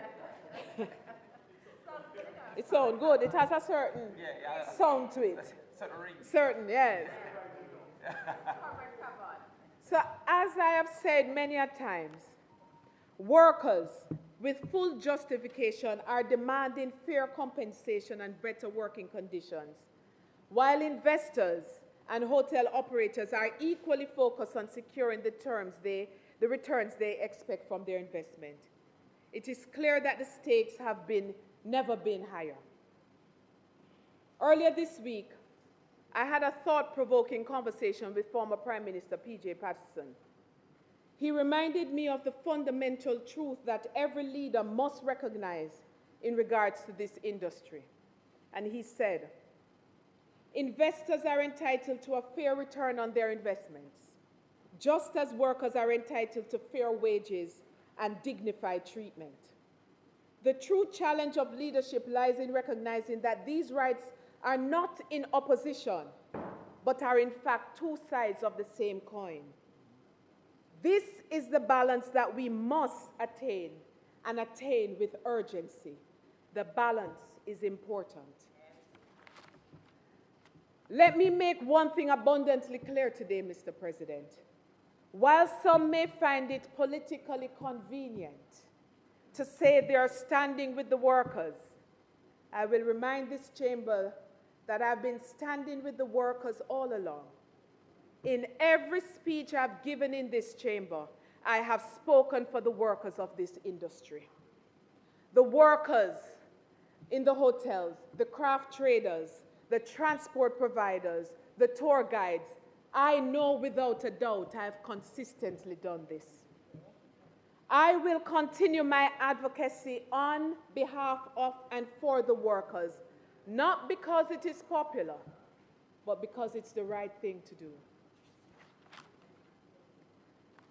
Let me take you all on a brief history lesson. In 1991, Senator Fitzhenry, too young. Before you start on the journey. You were too. Sufficient time to prove Ed isn't doing nothing. Sufficient. Can't be 30 minutes already. President, time is now 11:45, past 11:45. She's requesting time to complete her presentation. That too, Mr. President, and I'm going to ask that we allow her enough time to finish her Thank you very much. expansive Thank you, Minister. proposal. Thank you, Minister Hill. The question is that Senator Allen gave me sufficient time to complete our presentation. Those in favor? Aye. Against? Thank you very much. Thank you very much, Leader. And thank you, Mr. President. In 1991, when Senator Fitzhenry was only 2 years old, the then Minister of Finance, the Honorable P.J. Patterson, took a bold and visionary step to exempt gratuities from income tax during his budget presentation. I want to make it clear, I'm talking about gratuities, I'm not talking about tips, okay? The policy aimed to improve compensation for workers in the tourism industry. By removing the tax, employees were able to keep more of their hard-earned income and a measure that signaled their immense value to the sector. It went into effect on January 1, 1992. He was still 2. Just weeks after being tabled, and demonstrated that the government of the day understood the critical role that these workers played in making Jamaica's tourism product world-renowned. Fast forward to 2009. a period of fiscal reform under significant economic strain, the government of the day introduced the income tax, reintroduced income tax on gratuities. That was on the show. Do your maths, do your maths. That was signed. Set him free. Minister of Finance at the time, in 2009, Senator Hill, Minister Audley Shaw. Oh, that's why he was confused. Now we get it. He signed the ministerial order which took effect on no other day than August 1 of all the days, imposing a full 25% tax on non-reimbursable allowances, including gratuities. This move, influenced by the conditions of Jamaica's agreement with international financial institutions like the IMF, was positioned as part of a broader strategy to stabilize the economy. But that, Mr. President, was then. This is now. And today, every day, you hear the government boasting about fiscal stability and economic growth. You went at length 2 weeks ago, Minister Hill, talking about the growth in the economy. So therefore, Minister Hill, I stand here today to tell you that the time has come for people-centered leadership. I therefore call on this administration, on the Minister of Finance and the Minister of Tourism and the Minister of Business to take decisive action, and I demand today the immediate removal of income tax on gratuities. You said the economy is doing great. It's high time we ensure that those who bear the weight of our tourism success are justly compensated. The issue needs to be fixed, and the next PNP government will fix it if you don't. You don't, no. Know the difference. Know the difference, Senator Hill. Know the difference. Nothing was said. I said, you see the problem, you know. You see, when you don't know, you don't even know you don't know. You must treat them. He was five at the conference, so you don't even know. There's a matter that Senator Cavan Gale spent a long time on, thanks to my previous presentations.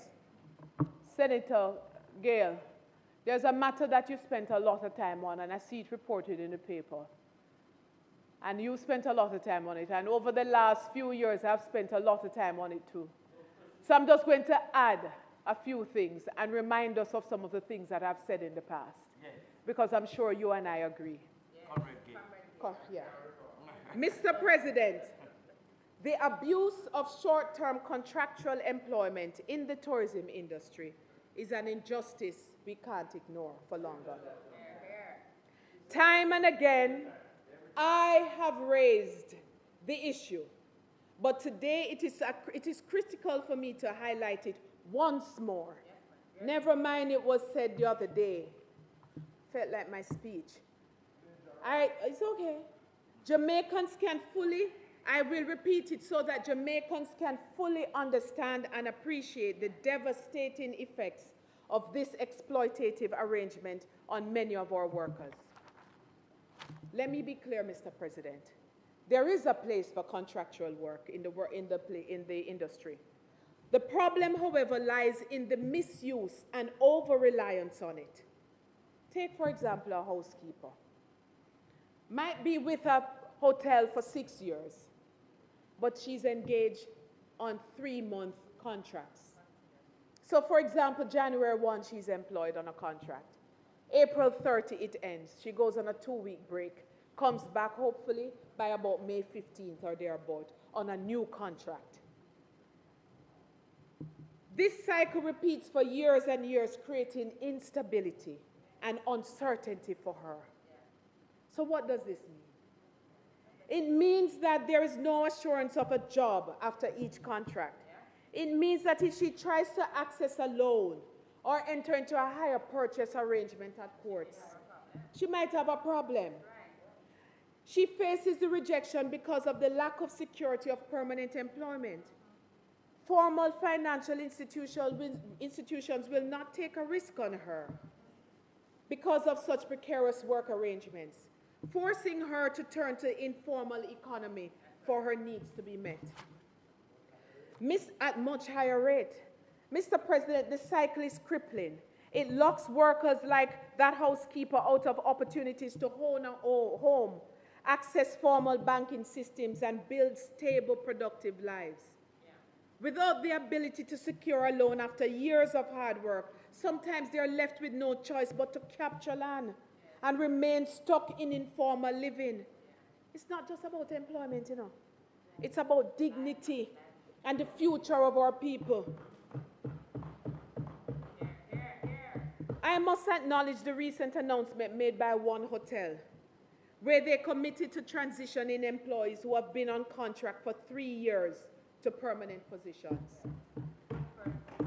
And while I believe that this is a step in the right direction, it also underscores the systemic nature of this problem. Waiting 3 years for certainty and stability is too long. So waiting for 3 years for stability is too long, and I therefore urge that this threshold be reduced to no more than 1 year. That is my recommendation. Mr. President, these are the issues that should have been at the forefront of the minister's agenda. Instead, he seems a little preoccupied with personal accolades. Workers in the tourism industry, you know, they need a champion. They need a champion who will fight for their rights, not a minister who spends more time in the air than on the ground. Today, I call for there to be constructive dialogue between all the players in the industry, led by the minister himself and his colleagues. A course that has to be charted for the future of those who are the backbone of this industry. And I don't want to see him sending in chief strategists. This is a thing for him to take on. Oh, sorry, he's busy. This is a situation that must be fixed, Mr. President, and the time for change is now. The abuse of contractual arrangements must end, and under the PNP-led government, we will fix it. That's a promise you can keep. I'm going to turn now because I know this one is dear and near to you, Senator Crawford, and it's to do with craft. The goat that is supplying the industry, of course. But in the meantime, we shall speak a little about craft. Now, Minister Crawford, I am sure like you. Yes, you're working on this. I'm very good talking with you.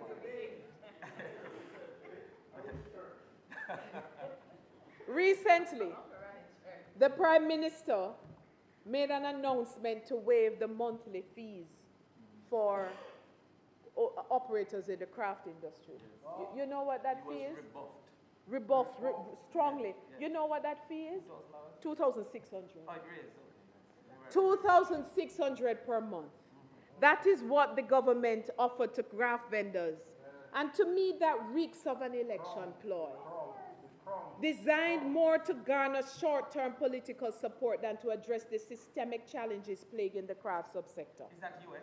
Jamaican dollars, JMD. While superficially presented as a form of relief for struggling, not even. Whilst, according to somebody named Hutchinson, say that's one day bellyful, huh? Yeah. While superficially presented as a form of relief for struggling vendors, this initiative is largely symbolic, offering negligible financial benefits to shop operators who face much larger problems than fees for paying rent. The primary issues that craft traders are facing is not about rent. It's about business opportunities or the lack of consistent business opportunities, poor market infrastructure, and the limited growth prospects. So instead of addressing these structural challenges, the government has chosen to go for headline-grabbing announcements that sidestep the substantive action. All that too. Craft vendors rightly refused it and rebuffed it because they're frustrated. They're facing deteriorating facilities and low foot traffic, insufficient leaking roof, insufficient marketing support. These remain unaddressed. The timing of the announcement by the Prime Minister raised valid concerns about his sincerity in my mind, given the proximity to elections. The minimal financial impact of this waiver underscores the tokenism nature. It's difficult to see how a $3,000, and according to one vendor, a mere drop in the bucket, will meaningfully change their circumstances. And this creates the impression of a government more concerned with optics than with implementing policies. Yes, nonsense government. That's right. All of Jamaica has seen the viral video. I don't need to tell us what is in there. And they have answered and said that this is waste of time. They have, so I don't need to spend any more time on that. And then not voting. Now, let me tell you something. When we were in government and under with former Minister Crawford, soon to be minister in another place, the PNP proposed several initiatives to support and uplift craft vendors. This included modernizing craft markets. But in the last 9 years, is only one market that was done and none was renovated. And the one that was done has questions in terms of its effectiveness and being able to really meet what it is set out to meet. There was also the proposal of increased marketing for crafts markets. But now that they're over at Ministry of Industry and Investment, they feel like orphans. He didn't them his speech. He didn't. And so that's why some of them say they feel like orphans. Because when they were at tourism, at least they had a good home that everybody knew. They knew who their mother was. He only spoke about He only spoke about, yes. Yes. In 3 minutes. Do you remember, Senator Crawford, the Craft Council that you formed along with former Minister Wickham McNeil? It died in 2014. We haven't seen it. So that means craft traders have not had an avenue through which to address the issues that they face. Because a big man government. A big man government. But when I tell you we return, we shall reinstitute the Craft Council. We shall fix it and we shall bring back the craft traders home. We shall bring them back home to the Ministry of Tourism. That's where they belong. You know, I almost used a word a while ago that is a place that we are familiar, because I turn around and I see you in a beautiful dress. I almost used that word. Yeah. Let's talk about transportation, because very often we forget to talk about transportation, which is a key component of the industry. Let me school you a little bit, Minister Fit. What's his title? 2-year-old? Mr. President, the discontent in the industry extends beyond the accommodation sector and hotel workers. The transport sector is also struggling with declining profits driven by higher barriers to entry and the inability to remain competitive due to vertical integration of many foreign-owned entities extending beyond what they were intended to do when they come to Jamaica. Transportation has always been a critical part of the tourism industry, as visitors need reliable services to travel from airport to their accommodation, to attractions, and all across the country. This requires a well-structured and coordinated system where destination management companies and independent taxi operators play a pivotal role. Again, well, long before the 2-year-old, in 1974, under the leadership of former Prime Minister when he was the Portfolio Minister for Industry, Trade and Tourism, former Prime Minister P.J. Patterson, along with the late Glenn Bromfield, initiated a groundbreaking program and crafted the establishment of the Jamaica Union of Travelers Association, commonly called JUTA.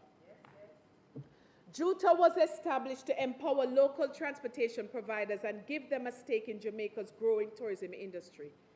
By granting access to prime hotel areas free, these providers could transport visitors to attractions, restaurants, and all over the country, helping them to build their businesses while contributing to the vibrant sector. Juta drivers, always so immaculately dressed and professional, became a cornerstone of the industry. Their commitment to excellence defines Jamaica's tourism. Their work enabled many of them to build homes, educate their children, and uplift the communities, playing a key role to the rise of a new Jamaican middle class, driven by opportunities created through tourism. Again, through progressive policies of the People's National Party. Mr. President, I know of what I speak. I have personal ties to this legacy, as my own uncle of blessed memory, Jolly Johnson, was a proud member of Juta, embodying the values of self-reliance and service. The work of Mr. Patterson and the founding president, Mr. Bromfield, was nothing short of seminal in the development of our tourism industry. And I take this opportunity at this time to honor the life of Mr. Bromfield, who passed away a few weeks ago. He was a true stalwart of the industry, a visionary and a patriot whose contributions will be felt for generations to come.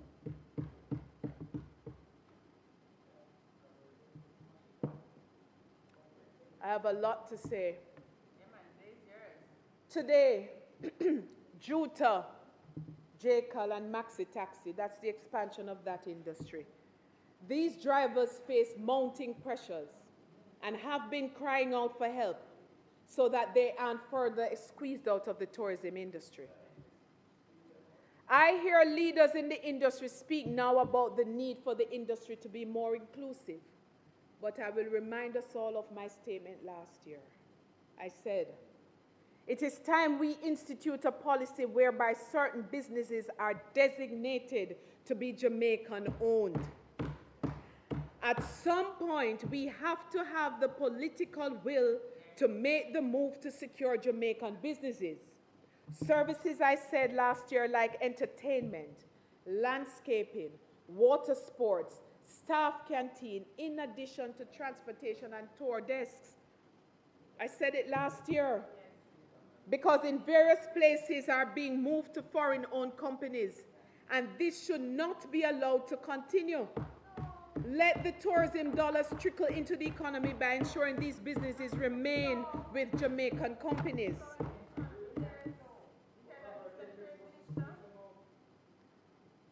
I don't look behind me like Lot's wife. I am here to speak about today going forward. I am here to speak about today onwards. And it might hurt you, but let's talk about it. I again call for the outright protection of the transportation sector so that only indigenous Jamaican-owned businesses should operate in the transportation sector. We must protect the Jamaican businesses, allow them to flourish, and claim a piece of the tourism pie.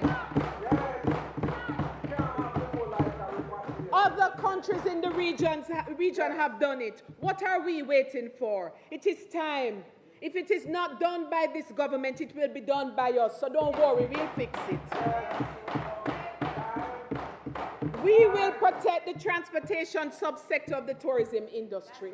We will mandate that all hotels facilitate licensed and regulated taxi operators to provide their services from those facilities. We will ensure that access is free. The hotels must not be permitted to charge fees or commissions to registered taxi operators who are providing legitimate services. We will stop the hotels of the international companies from extracting money from Jamaican hands and shipping it overseas.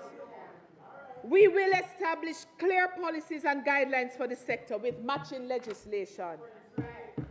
While the current minister talks about linkages, we are seeing leakages.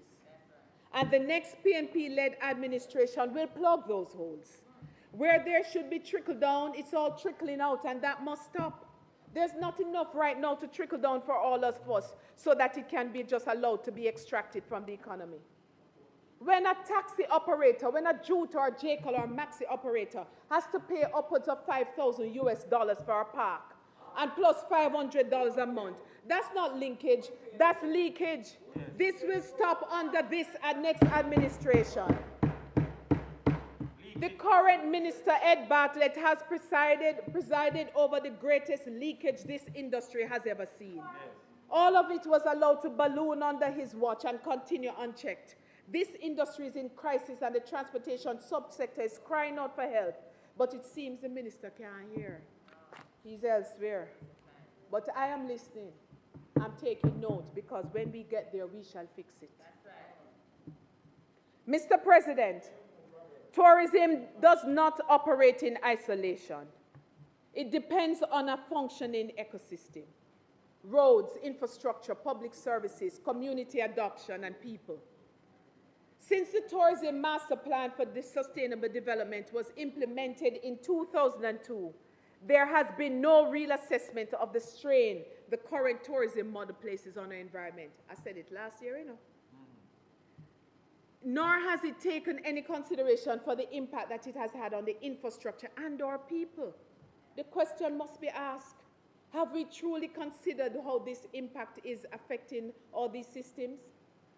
Like I said, last year during the State of the Nation debates, I raised the alarm about the lack of planning and foresight in this government's approach to development, pointing out that they were proceeding without considering long-term consequences for the Jamaican people. And today we are witnessing the effects of this neglect. And rather than addressing the underlying issues for sustainably developed tourism industry, this government continues to apply Band-Aid approach.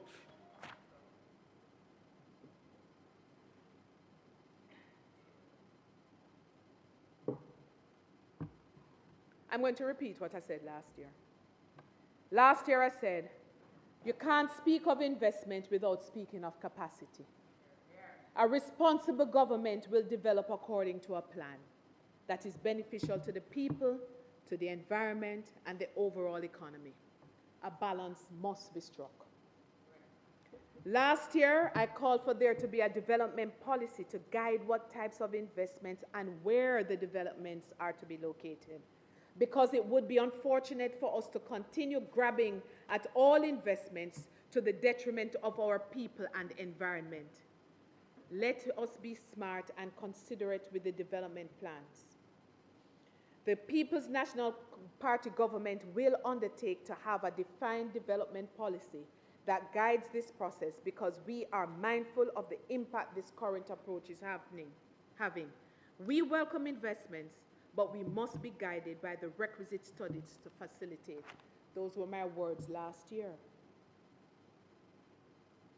Recently, I spoke with a luxury villa owner, a Jamaican, born to American parents who relocated to Montego Bay and now runs a villa in another part of Western Jamaica. His villa fetches somewhere about $4,000 a night, US, for a certain type of offering for a multi-bedroom unit, which attracts high-end clients from all across the world. However, he's increasingly concerned, he said when he met with me, about the experience his visitors are facing driving from the airport to the villa. This is making it harder for him to sell his property, and he has lost some business. And on top of that, he's dealing with the rising cost of operating. I'm sure some of you have seen a viral video of some tourists who were interviewed, it seems, and talking about the road and their experience from the airport to Negril. It's circulating. The fact is, Mr. President, there's a minimum standard of roads that are not now there. This is the simplest expectation of every government. Yet the government continues to fail. I warned about this type of unplanned development that's just wreaking havoc and making extra demand in one area all the time. Because right now, we are seeing the results with the roads and the infrastructure where they are worse than ever before. That is why the TEF, during both the tenure of Dr. McNeil and former Minister Assambo, was used to invest in road infrastructure, leading to tourist towns and resort areas. This is no longer happening, but when we return to government, we shall do it. Worst roads, East Central St. James, worst in the entire country. Who is the MP? And here is the ultimate question. How can the very thing meant to improve the lives and livelihoods of Jamaicans instead become a source of exploitation? Mr. President, I borrowed the words from a colleague.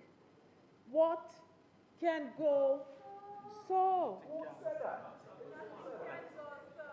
Poorly thought out developments displace communities and bypass those most in need. Tourism must be the bridge to better living standards, not a tool for extraction.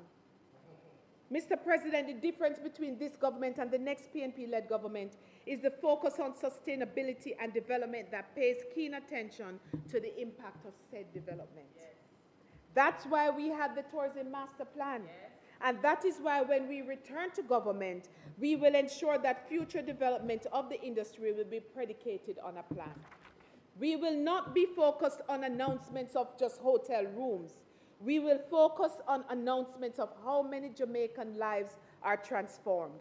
We won't be focused on awards and accolades. We will be focused on how many small businesses were birthed, protected, and developed. We will therefore commission the study to design a new tourism master plan to take us to the next phase of our development.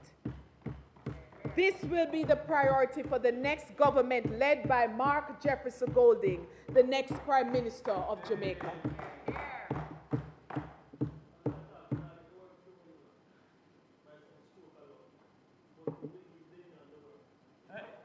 Fret not for me. Don't cry for me, Argentina.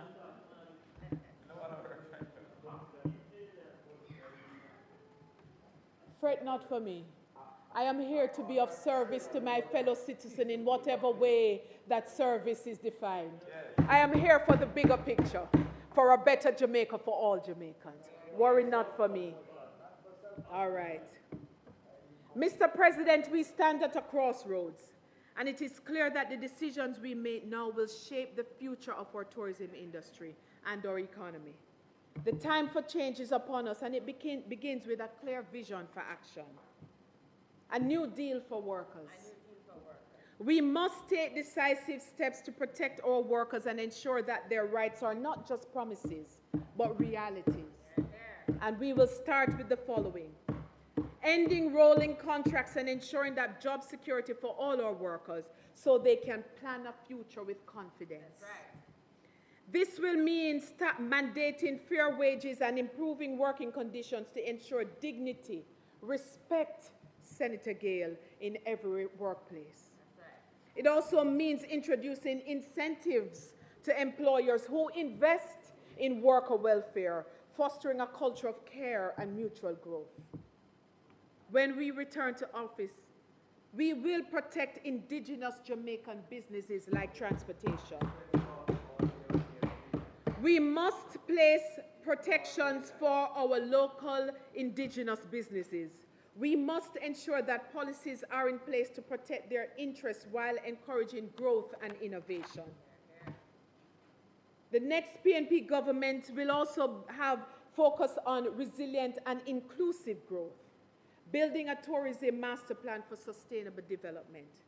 In order to achieve long-term success, we need to build resilience into every foundation of our tourism industry. And what does this mean? It means investing in infrastructure and transportation that connects our rural communities to tourism hubs, ensuring that growth is inclusive and benefits every Jamaican, embedding strategies for climate change adaptation and mitigation so that our industry can withstand the impacts of changing weather patterns and continue to thrive.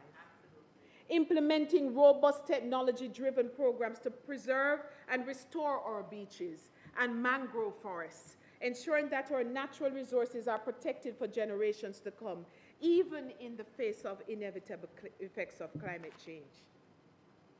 We are preparing for the future. We cannot afford to stand still. To secure our future, we must prioritize sustainability in all areas of tourism, from development to operations, in order to combat climate change and protect our planet. Diversifying our offerings so that we tap into emerging markets like ecotourism, positioning Jamaica as a global leader in growing sectors. It's time for a change, Mr. President. Tourism is not just an industry. Tourism is not just an industry, Senator Hill. It's a promise. A promise that Jamaican, every Jamaican, from the craft vendor in Falmouth to the tour guide in Negril, should share in the wealth it generates. That's right. It's more than economics. Yes. It's about hope. Yes. Imagine a young girl in St. James, dreaming one day of becoming a manager of a prestigious hotel. That girl should see a system that works for her parents, giving them dignity, fair pay, and stability. She should see a pathway of opportunity that makes her dreams not just possible, but inevitable. I am impassioned about this because I am beyond tired, Mr. President. The people of Jamaica are beyond tired. The parents are beyond tired. And the workers are beyond tired. So too the operators, they are beyond tired. Our society certainly is beyond tired of promises without results, tired of being overlooked, and tired of a system that asks for their sweat and labor, but in too many instances give them too little to show for it. Our nation's family is beyond tired and fatigued. This is no longer about politics, Mr. President. It's not about power. This is about people's lives, their dreams, their families, and their futures. And I believe in my heart that tourism can deliver and be that bridge that connects hope with opportunity. Mr. President, the time has come for us to choose people over politics, progress over neglect, and to seize the opportunity before us. It is time to rise to the challenge and reclaim the true promise of tourism, a new tourism, not just for today, but for generations to come. What it all boils down, it all boils down to one thing: who holds the pen? The power of the pen has never been more glaring, Mr. President. It is the pen that writes policy, that shapes the future and determines who benefits from the resources and opportunities our nation has to offer. And with the significant urgency, we will grab back that pen, because it is time for policies that serve our people, not just our pockets. Right. We will grab back that pen because our workers, our communities, our small businesses deserve more than empty promises. Right. And we will grab back that pen with the determination to build a Jamaica that works for everyone. No one is to be left behind.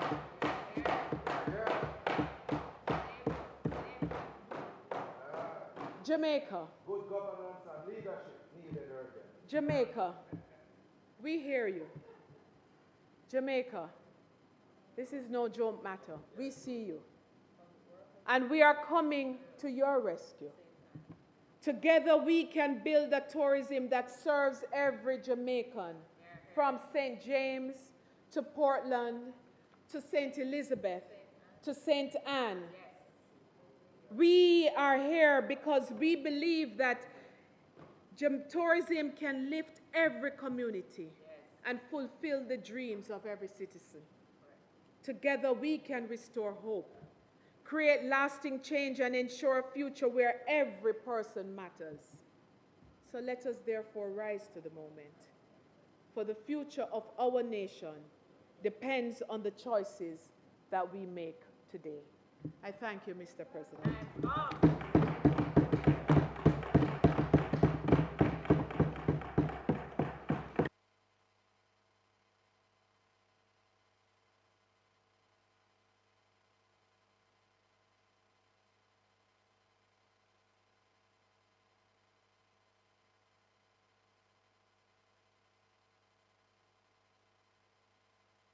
Thank you very much, Senator. Senator Allen, thank you very much for a very good presentation.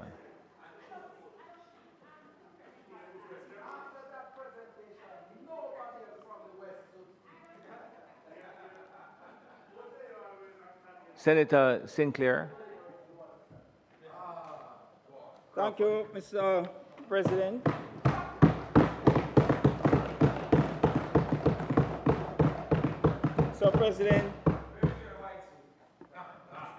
Mr. President, My presentation here is entitled State of the Nation from A to Z, a caring, active, and strong government.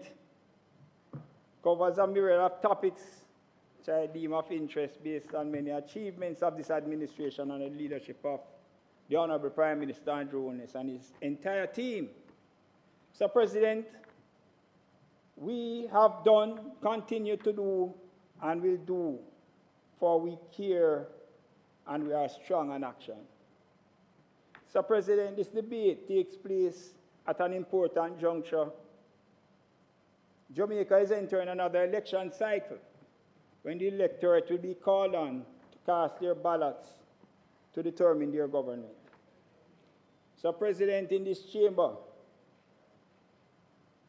and when I look around, it's really on the opposition benches that there are persons who have expressed a desire to offer themselves for election to the House of Representatives. And my dear friend Janice pronounced herself as one. And I wish for all of them over there, happy hunting. But the history has recorded that two of their members experienced failure and had to do what we say in Jamaican parlance, take with themselves to other places with the hope for easier passage. Another applied the crystal ball early in the day, and having done the assessment, she moved from where she was first planted because she saw it would have been barren ground. Central, Janice, is not an easy place. One left, and all I can say to the person who succeeded that person is that who have ears, make them hear. Mr. President, the shuffling of the deck reminds me of a song made popular by War 21, which started like this. See them run, see them run, see them run. Mr. President, I thank the Almighty for giving me the vim, vigor, and vitality to be here, giving service to my community and the nation in my capacity as councillor in the St. James Municipal Corporation since 2003 and in this chamber since 2016. I thank the Most Honorable Prime Minister for his continued confidence in me to continue serving the people of Jamaica through the Senate.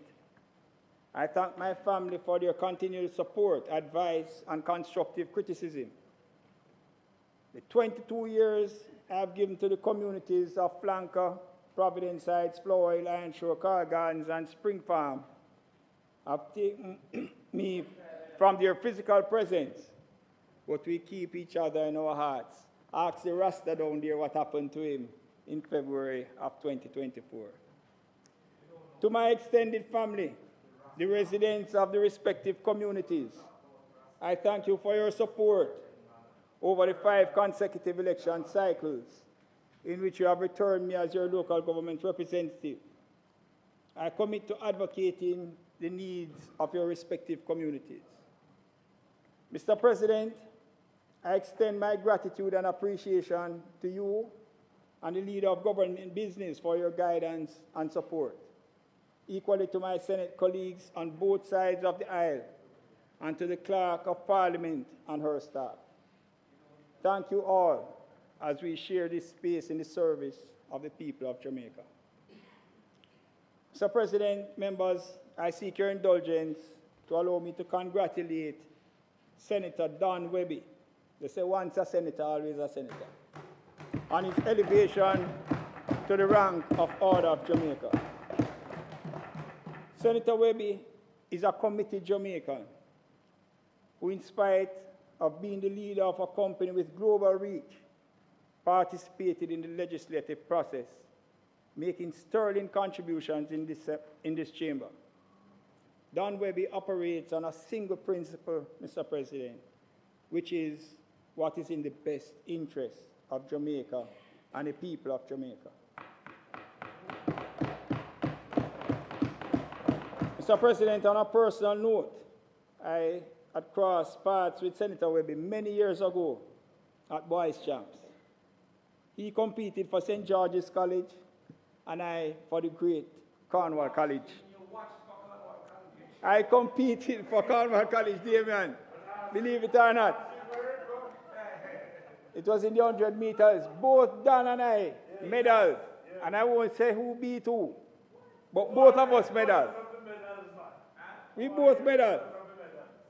It is quite interesting, however, Mr. President, and inspiring. Senator Dale, I just want to correct you. He said that they competed, you're talking about the color of the medal. He never said either one of them get a medal, I said we both medals. We both medals. I won't say who came first, second, or third. But we were in the medal. It is quite interesting. It is quite interesting and inspiring that his company, the company which he leads, Grace Kennedy, is a title sponsor for Boys and Girls Champs, contributing to the building of our student athletes, many of whom have gone on to make this nation proud. I want to say, big up yourself, Dan Webby. Mr. President, I also feel compelled in this State of the Nation to highlight the work of former Minister of Finance and the Public Service, Dr. Nigel Clark. Mr. President, history will forever record that Dr. Clark, a Jamaican who was born on this rock and attended a school in Western Jamaica, is now the highest ranking non-European at the International Monetary Fund. All right, Senator Hill. He attended Monroe in Western Jamaica, St. Elizabeth. As Minister of Finance, he proved himself a heavy lifter. He implemented reforms which strengthened Jamaica's fiscal policies, ensured fiscal stability, and bolstered transparency in public finances. Mr. President, he has set Jamaica on a path of sustainable economic management. Under his stewardship, we have experienced several consecutive quarters of growth pre- and post-COVID. He ensured Jamaica continued debt reduction strategies, which has positioned us well for future growth. With this foundation laid and institutionalized, as the Honorable Prime Minister said, we can pivot to the next chapter for accelerated and inclusive growth, securing a better quality of life for each and every Jamaican. Mr. President, we must not forget in 2016 when the Honorable Prime Minister Andrew Holness assumed office from the PNP, Jamaica's debt was approximately 140% of GDP. It has been cut in half and now stands at 70%, with projections of going lower. This achievement, Mr. President, is monumental and has put the country in a much better place. We must never go back from whence we came. Mr. President, one member on that side made a feeble attempt to ridicule Dr. Nigel Clark by referring to him as black royalty, with British education mimicking values and affectations of colonial masters. As fate would have it, that same member across the aisle is now beholden to a man whose hue and antecedents, coupled with actions and words, is more tied to our colonial past than the man he described as black royalty. He's beholden to a man who, when challenged, gave conflicting accounts of his nationality and possession of a British passport, and who to this date has failed to show his renunciation certificate to the people of Jamaica. The account was just not matching up, Mr. President. The Jamaican people need to know the true state of affairs. 61% of Jamaicans need confirmation of the renunciation. That is what a press conference should be held about. Go hold a press conference and present the renunciation certificate for Jamaicans to see. 61% of Jamaicans are asking for that. Mr. President, They on that side remain beholden to a man who conjured up the past, who hauled a black Jamaican male, bound and shackled in chains, and parading him on his platform. That act, Mr. President, was insensitive. It was insensitive. It was uncaring. It was unbecoming of a group of persons vying for leadership of this country. 90% of who have antecedents taking him back to the darkest days of our history. Mr. President, I can only say to them, forgive them, Father, for they know not what they have done. Mr. President, as a review chamber, this Senate has undertaken its duty with alacrity. There has been no delay in the legislative agenda. For the most part, our sessional committees have addressed the tasks before us. And under your chairmanship, Mr. President, the Standing Orders Committee has undertaken a comprehensive review of the standing orders of the Senate. It was during the review process the Senate implemented the use of information technology, allowing for meetings to be held and members to attend virtually. We have also amended the standing orders to include the Women's Parliamentary Caucus as one of the sessional committees. Mr. President, the Standing Orders Committee has been working, and I must commend the members, the Clerk of Parliament, Ms. Valerie Curtis, former clerk, and Ms. Lowe, the technical team from Parliament for their sterling contribution so far. Mr. President, I'm confident that in short order, a report will be submitted to the Senate for its deliberation. Unfortunately, Mr. President, on July 26, 2024, a dark shadow was cast upon this chamber. This year. Mr. President, in our Westminster style of government and our jurisdiction, the members of this chamber come from the two main political parties. Accordingly, our positions are likely to be opposed on issues. As the saying goes, 7 different brothers, 7 different minds. Debate is expected to be robust. It may also be in elevated tones. But, Mr. President, we are expected to be civil and dignified. So, Mr. President, the unparliamentary language, disrespect, and derogatory name-calling committed by 2 members on that side should not be brought to this chamber. It was classless, tacky, and unbecoming of the senators that participated in that. I hope in the recess in August, they reflected on their actions and arrived at a resolve not to have it reoccur. Mr. President, as we take an analytical look at the state of the nation, I note how we are viewed through the unbiased lens of independent external sources. World leaders and others on the international stage hold our Prime Minister in high regard. Secretary General of the United Nations described him as being a champion in relation to climate action and effective reformed multilateral financial architecture in the world. A professor from a leading university said of our Honorable Prime Minister, and I quote, "I find him to be very transformational, steady, forward-looking, a person who, in my view, has made Jamaica better internally." As Prime Minister of Jamaica, he has experienced many firsts on the international stage. First Jamaican Prime Minister to present at the G7 and the G20. First Jamaican Prime Minister to be co-chair of the United Nations Climate Change Initiative. First Jamaican Prime Minister, Mr. President, to be invited to and engage in an official visit to the most populated country in the world, India.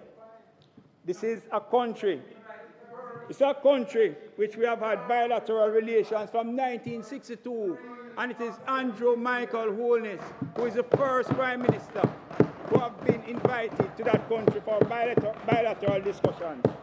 The potential benefits, Mr. President, from that interaction can be massive. And Senator Hill, in his presentation, said that we have to look far and wide.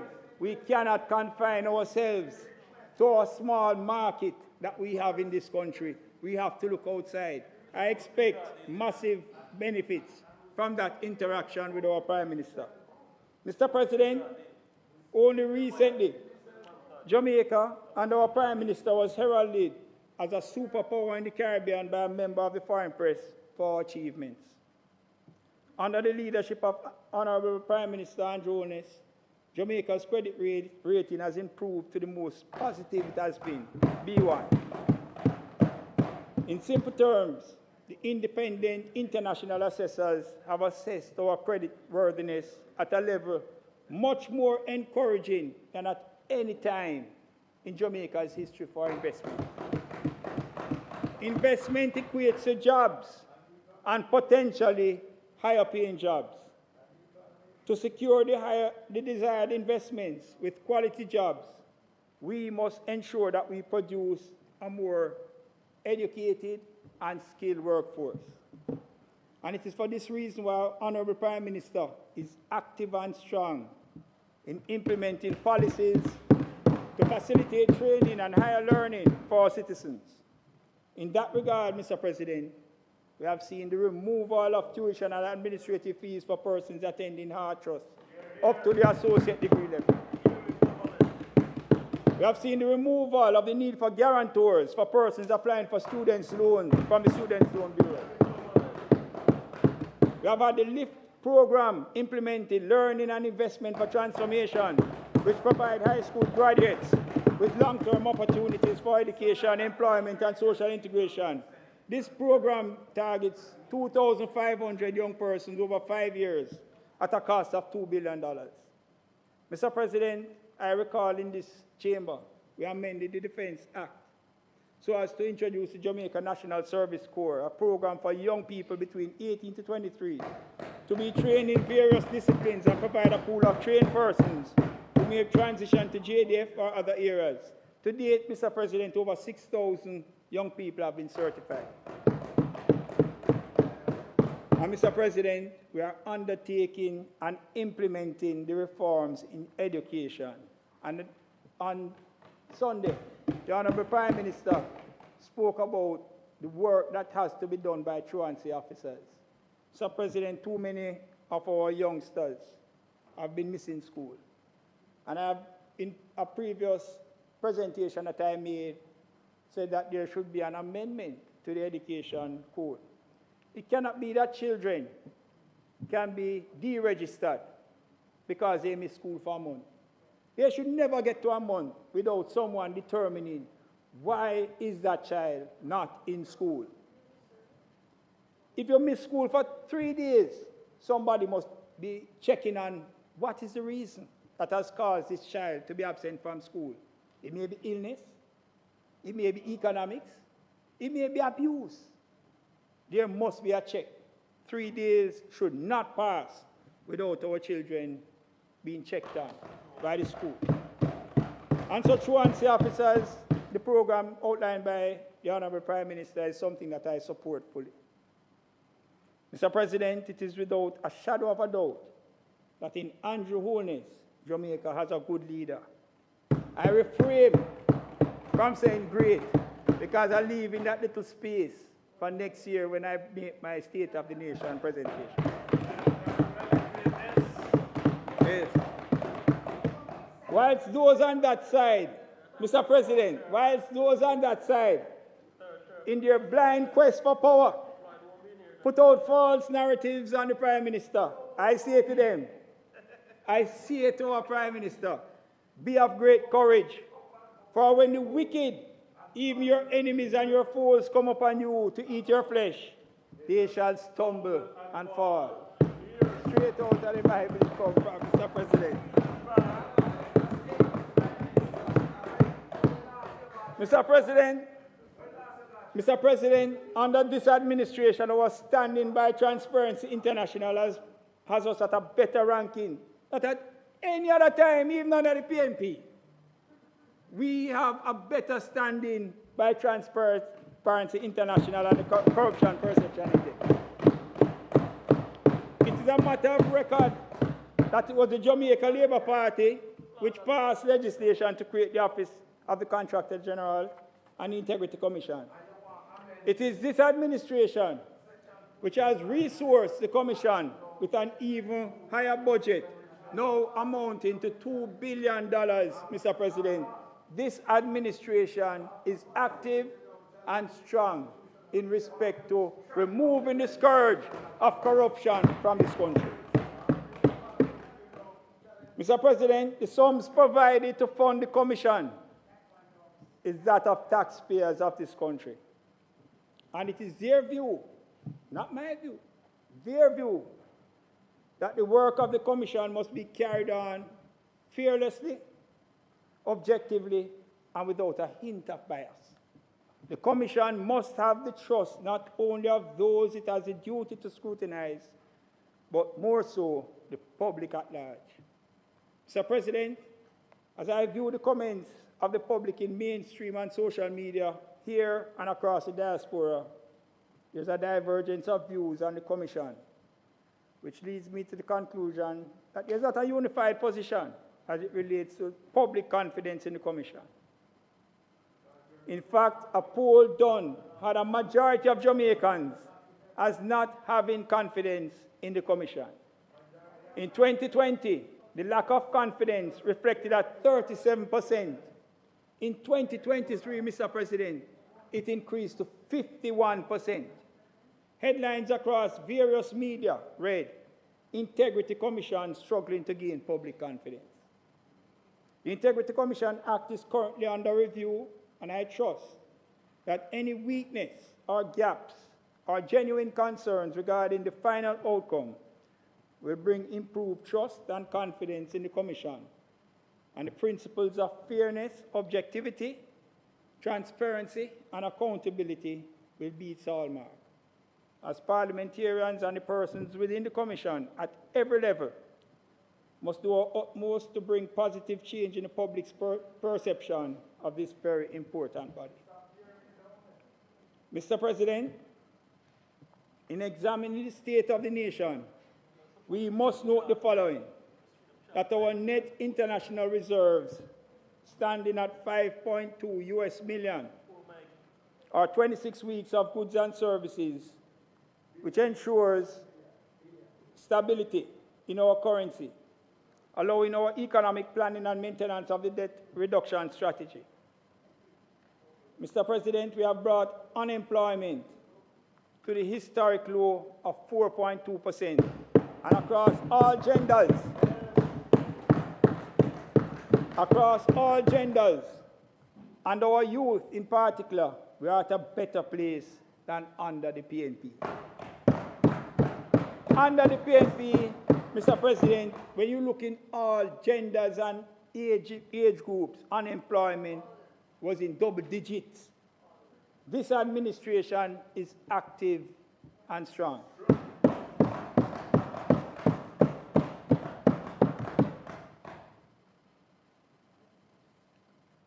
Mr. President, due to our strong economy, this administration was able to go through COVID, the worst pandemic to hit the world, without job terminations in the civil service. We were able to offer cash grants, care packages, and in respect to electricity bills, we covered 20% of payment on electricity bills for our customers of the Jamaica Public Service who had consumption 200 kilowatt hours or below. This administration made the bold decision to increase minimum wage, not once, not twice, but 3 times. I believe this left the opposition not tizzy, as when it was first increased, the PNP decried the increase, saying it was not enough. And when it was put to 15,000, they said they should have been consulted. Mr. President, that is what I call a tizzy. They don't know what to say. They ball for more, you get more, And Mr. President, this administration has undertaken the most comprehensive wage review, which has resulted in improved remuneration for civil servants and a better future for them through pensions in their latter years. Mr. President, these increases have taken place in a context where there were no new taxes. No new taxes have been placed on the backs of Jamaicans for 8 consecutive years. And there has been a removal or reduction in taxes across various tax groups, GCT, property tax, and others. So, President, on November 22nd, the Honorable Prime Minister announced the reduction of GCT and electricity bills from 15% to 7%. So, President, I would have thought that any reduction in tax, would be viewed positively. The opposition has chosen to criticize the announcement, and I find their position confusing and hypocritical. Mr. President,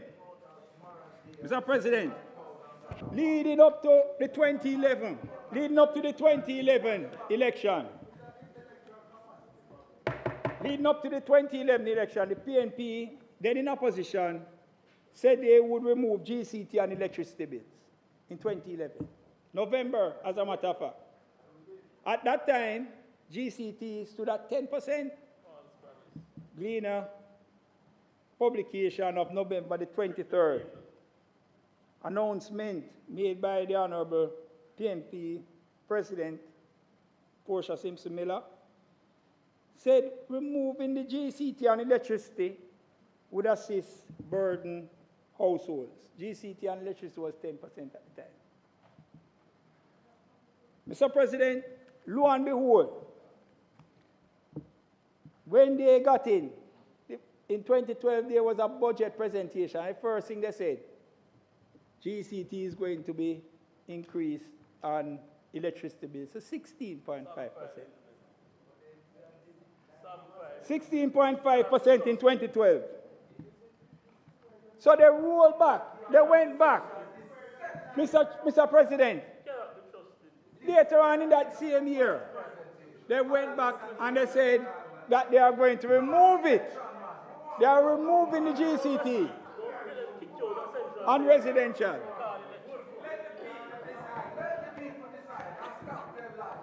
They said they're removing the GCT. And then hear what they did know. In 2015, Mr. President, they went back and increased it, put it back on, then take it off in June 2012, and then go back in 2015 and put on back the GCT and residential electricity bills. But hear this now. In 2020, dear spokesman on energy and who deal with JPS.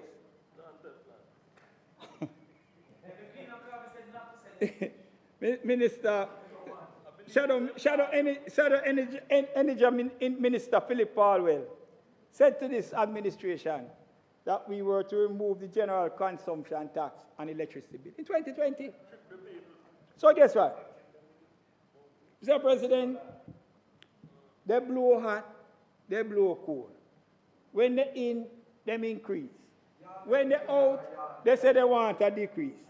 And guess what, Mr. President? This administration says in 2024, going into 2025, we're rolling back on the GCT and residential electricity. And they get up and bawling about it.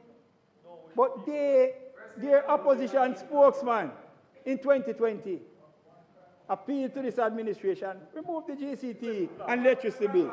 So what is it that they want, Mr. President? They don't know what they want. They are confused. And I say, as Damian once said, Mr. President, what can go so? What can go so, Mr. President?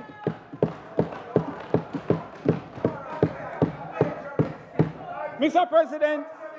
President, since I don't want to go down, Damian, I'm going to switch off for you now. I'm going to switch off for you. Because I'm going to give you Bonnie Wheeler, Mr. Damian. I'm going to give you Bonnie Wheeler. See the hypocrite, them a got along there.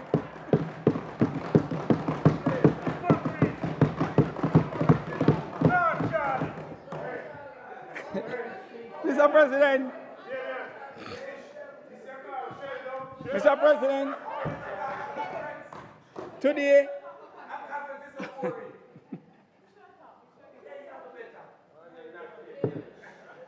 them say was supposed to come here and say. So I come give it. I come in here to give it to you. All right. So today, Mr. President, I'm going into the month of December. It is expected that over 500,000 taxpayers who earn less than $3 million will be the beneficiary of the reverse tax credit program. At this date, today, 28th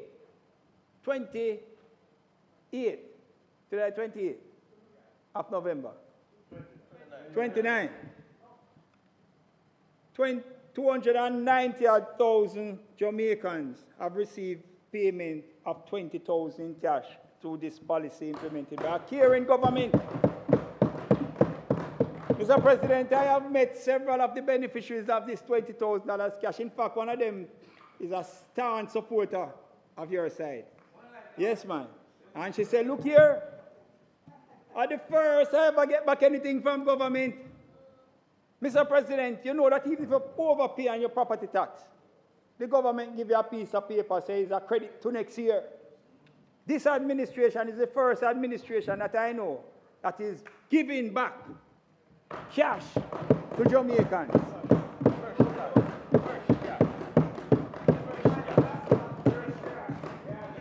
And so,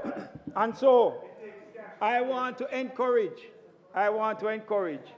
every Jamaican who believes they have the potential to meet the criteria to submit their applications, because this government is a caring government, willing to give back to its people to support them in trying times.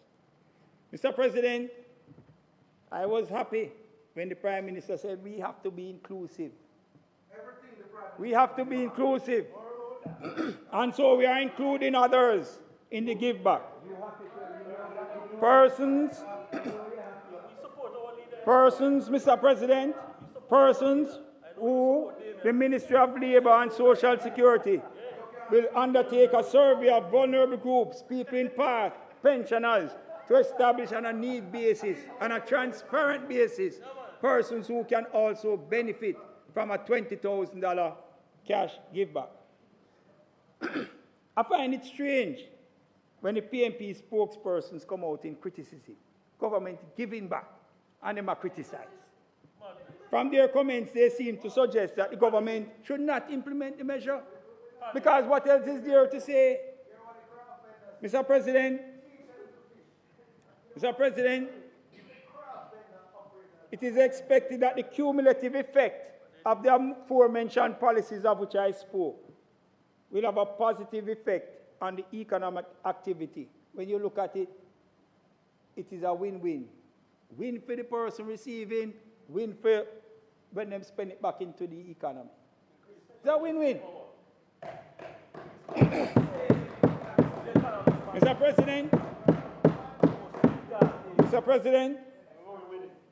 President, with inflation down at a 3-year low of 4.9%, coupled with the aforementioned benefits, Jamaicans will have more in their pockets for their own benefit. So you don't take out little pieces of this and little pieces of that and so forth. You look at it in a wholesome way. No new taxes, cash give back, reduction in taxes. It ensures that persons, when you accumulate it, there's a significant benefit to Jamaicans.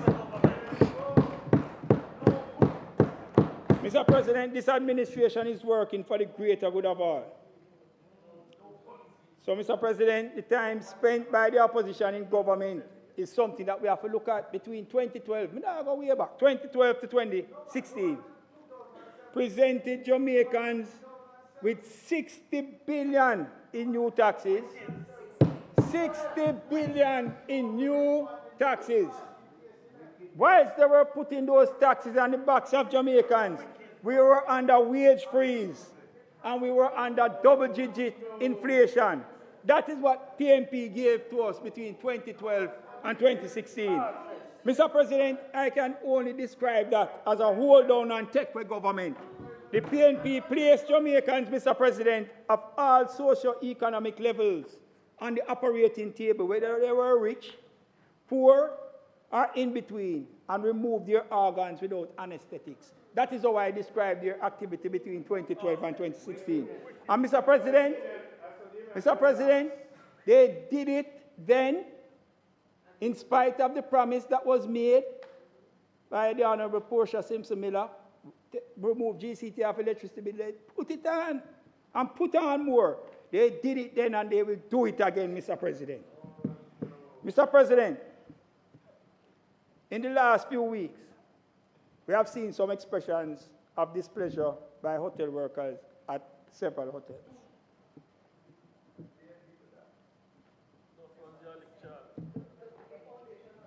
I wish to join with my colleague, Senator Caban Gale. And I'm not going to be ungrateful. What? Yes, ungracious. Ungracious.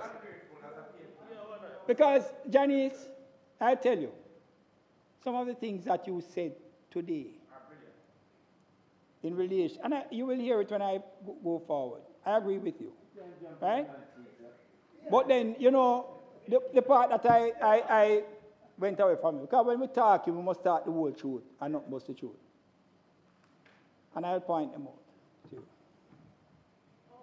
So I stand, but, so comments made by Senator Caban Gale and colleague Senator Janice Allen.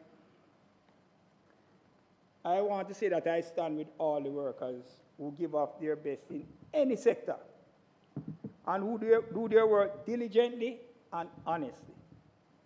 And in return, that work has a reasonable expectation to have a satisfactory working environment and to receive a fair day's pay for a fair day's work. It is supported in every area. Whether you're looking at the Bible or you just look in general discussion. The Bible says the laborer deserves his wages. So, Mr. President, the workers made their voices heard. Whilst there has been some disruption at the respective hotels, the actions were peaceful and measured. I was pleased to note the Ministers of Tourism and Labour, the Honourable Edmund Bartlett and Pernell Charles, and their respective ministry officials, that they responded swiftly. And they must be commended for that. But I appeal to them for a holistic examination of the sector and to facilitate a meaningful and sustainable resolution of the concerns of the workers. All stakeholders must remember that this sector is important to the economy. And I appeal to the workers, some of whom are my constituents, that they allow the process of dialogue to take place in a manner that will not create a negative opinion of the country nor to damage the sector. And I appeal to the employers, do not engage in any act of victimization of any worker. Heed the words of a successful entrepreneur, one Richard Branson, who said, "Take care of your employees, and they will take care of your business."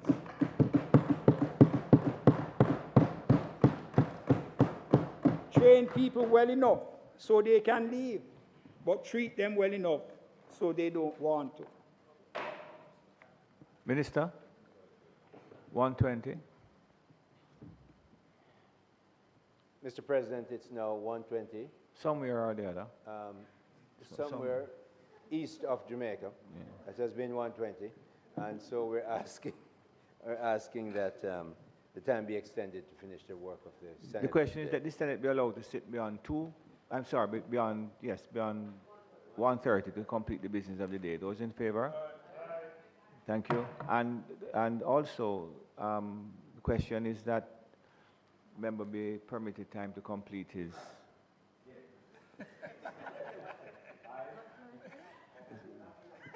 Yeah.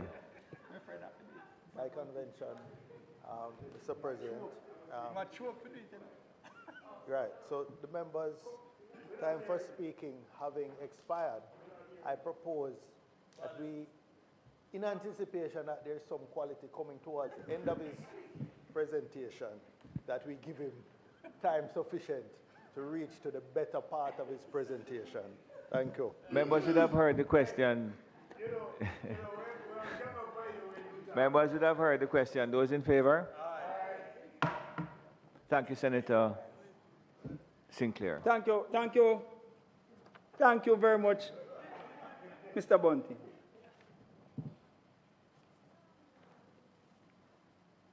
So, Mr. President, I made the further appeal for a broader look at the hotel and tourism sector across all phases, from construction to operation. I hold a firm view at every phase, Jamaicans must be first choice for the jobs available once they establish themselves on merit. I've said that in this very Senate before you came here, Janice. No permits should be issued by any ministry for jobs which can be done by qualified Jamaicans. And, you know, I was looking at, scrolling through, and I came across, I was taking a look through the internet, Mr. President, and I came across a publication which said that work permit breaches were uncovered in 2014 and 2015, where foreign construction workers, over 155 work permits were given. And what was found in 2014 and 2015? Work permits given for persons in the construction aspect, no supporting documentation, no work experience details presented, no proof of qualification, no resumes, no police records. 2014, 2015, who was in charge of government at that time? That's an Integrity Commission report. That started when the Contractor General was reviewing what was taking place at a particular place in St. Anne. 2014 and 2015. Work permit just a dash out to foreigner when Jamaicans were here, competent and able to do the job. We must not go back to those days. Where you find qualified Jamaicans, advertise, give them an opportunity, let them present themselves and get the employment, Mr. President. I also want to encourage the stakeholders to abolish the systems which may lead to exploitative practices in the industry. And Janice spoke to some of it in your presentation. It cannot be that somebody who wants to provide transport, a local person wants to provide transport, and I'm asking him, pay $5,000 US in order to get the spot to do the transportation. But that is not new. That is not new, Mr. President. That is something that originated, Janice, from your time in government before 2007. And you were at the Jamaica Tourist Board. And what I want to ask you before you come to make presentations and what should be done about it, what did you do when you were there? That is what I want to ask. So, Mr. President, those exploitative practices must be brought to an end. And whether it is being done by the foreigner or by the person who is local but connected. The person who is local but connected. And you know some of them, Janice. So guess what you should have done? You should have had that discussion with some of them to ask them to cut down on the exploitative practices that they have been doing. Because you know them. Transport operators and persons in the entertainment fraternity have expressed severe challenges. Adequate guardrails must be put in place which facilitates greater participation and opportunity. The anecdotal stories from transport operators in particular is quite disturbing, Mr. President. But be that as it may, this administration has done many things to secure opportunity and a better quality of life for those directly and indirectly engaged in the sector. So when you look at what there have been, training opportunities through Jamaica Center of Tourism Innovation, between 2023 April and March 2024, 3,700 workers have been trained and certified. There has been the creation of linkages to local farmers who have made tremendous use doing business and getting significant returns, where farmers are now able to interact with the hotel sector and sell their goods. There are currently, Mr. President, 1,800 farmers registered on the Agri-Linkage Exchange, otherwise called ALEX. In 2023, Mr. President, they were able to trade 4,343,877 kilograms of produce, valued at over $452 million, trading between small local farmers and the hotels. And since this ALEX was launched in 2020, $1 billion in sales for small farmers to hotels have been achieved. There has been increased visitor arrivals to the island, which positively ensures all-round employment. The industry is no longer seasonal, and the increase in visitor arrival has spawned a growing Airbnb industry, which has increased opportunity for many Jamaicans across the country. Implementation of the tourism workers' pension plan, with membership of 10,000 at current and over $3 billion in savings. These are significant things that have been done to improve the lives now and going into the future of persons who are in the tourism industry. Mr. President, we have upgraded using the TF. Many urban communities in St. James, Trelawney, and St. Anne. Providence Heights, Flanker has been improved.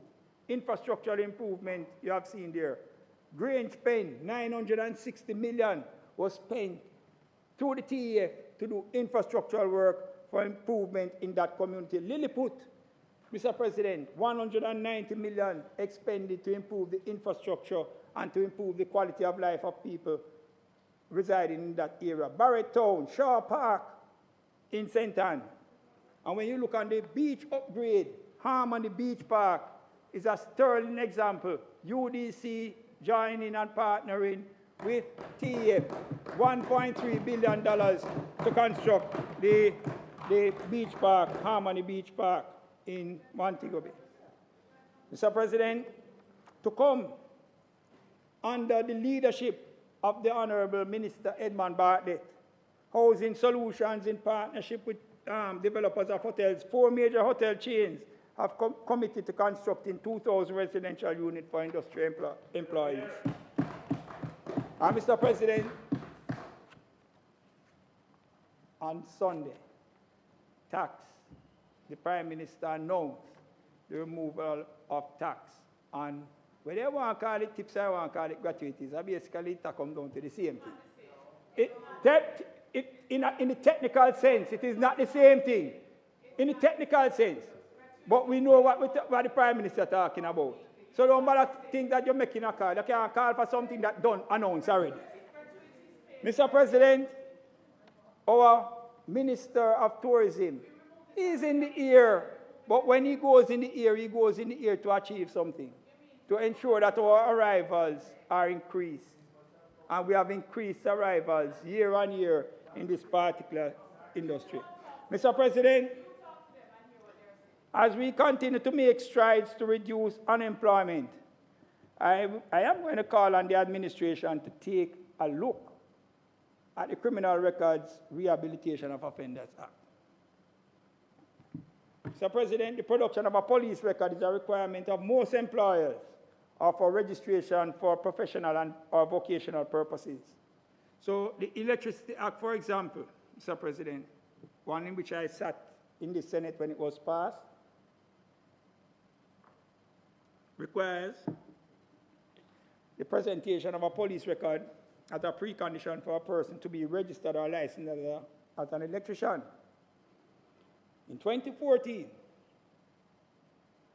the then Minister of Justice, now leader of the opposition, amended the Criminal Records Rehabilitation of Offenders Act, making listed offenses unexpungible. Therefore, no matter the evidence, whether there was an error of judgment that had taken place on behalf of someone, resulting in a conviction for one of the listed offenses, and that individual so convicted, whether that person completes the payment of the fine, if they were just fined alone, or whether they were incarcerated and served their time and come out and have established complete rehabilitation because of the amendment that was made in 2014, there is no opportunity for expungement to obtain a clean police record. Mr. President, the creation of the third schedule has stifled the opportunity for a second chance for many Jamaicans. And I brought them here with me. But I cite the case of Miguel C.W., won't say his last name, but Miguel, who was convicted of a listed offense in 2001, for which he was fined a total of $190,000. Never in prison. I'm saying that just to give you the kind of offense and the circumstances. He was never in prison. He was fined $190,000. He applied in 2015 for expungement and was turned down because in 2014, a third schedule was created, which made it unexpungible. So he got back a response. I am directed by the board to inform you that the conviction for which you have applied for expungement are incapable of being expunged, and these offenses fall under the third schedule of the Criminal Records Rehabilitation of Offenders Amendment Act 2014.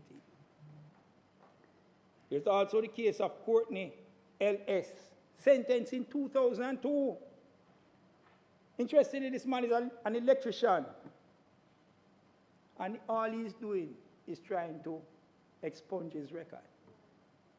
Because to be licensed as an electrician, he has to present a police record. He wants to make use of an opportunity to improve his quality of life. He applied in 2019, and they responded to him that he's barred because of the 2014 law. Mr. President, Colonel C.C. from my division, you know what he wants to do? He wants to go drive taxi. He applied in 2022, and he's barred by the 2014 action of a PNP administration. This man wants to drive a taxi, Mr. President, but needs a clean record to obtain a badge. Mr. President, under the amendment, Buju Banton, regardless of having paid his debt to society and reformed and rehabilitated, is not entitled to expungement. A person in the position of Mr. Isaac Buchanan, not entitled to expungement, regardless of the fact that he attained an LLB or he appeared before the highest court of the land. A tremendous achievement for him, you know. Tremendous achievement. And we must honor it. But he cannot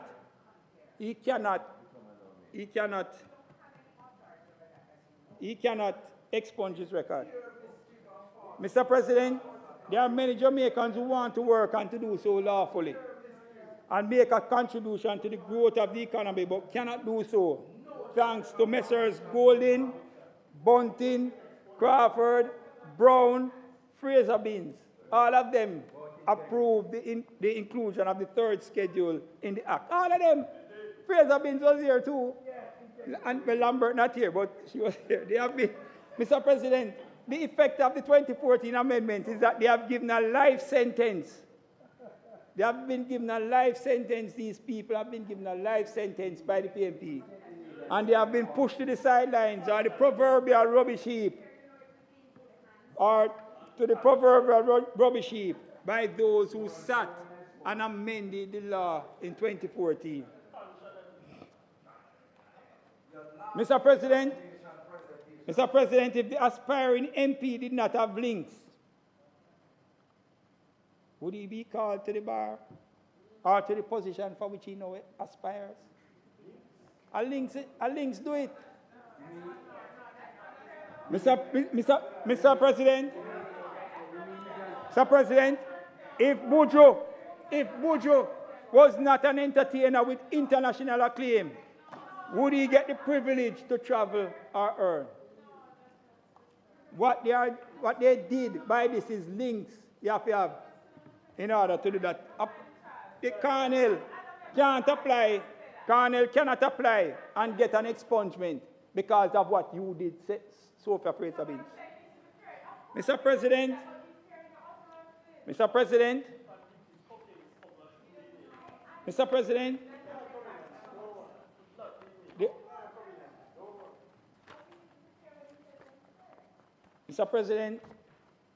the Office of the Public Defender had put out an article, and they support what I am calling for, because I am calling on our Minister of Justice to review the Criminal Records Rehabilitation of Offenders Act to permit, in the appropriate case, a person who may have made a mistake, but they have established their rehabilitation and reintegration into society, to get that second chance.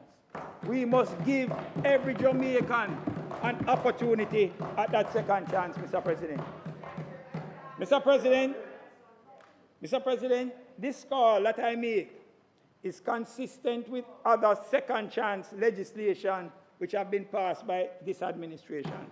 So this administration, we have passed the Child Diversion Act, we have passed the Restorative Justice Act, and we have passed the National Heroes and Other Freedom Fighters Absolution from Criminal Liability in Respect of Specified Acts, Act 2017. So, Mr. President, the amendment to this third schedule is well in keeping with the attitude of this administration to give people a second chance.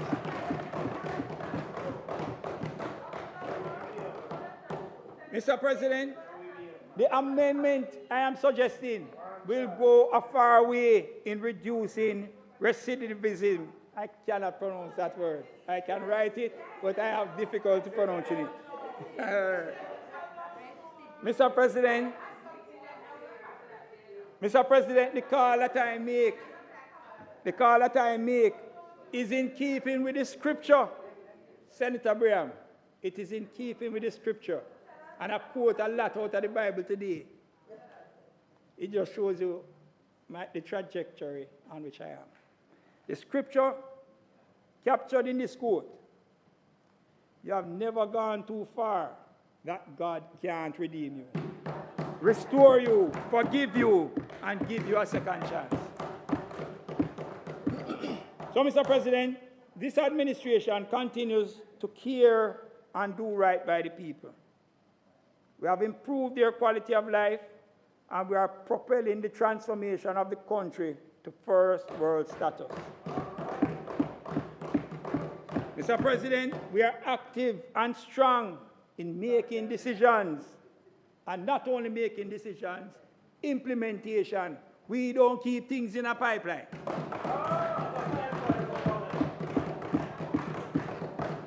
So, Mr. President, when you look across, social transformation needs in place. We talk about it for years.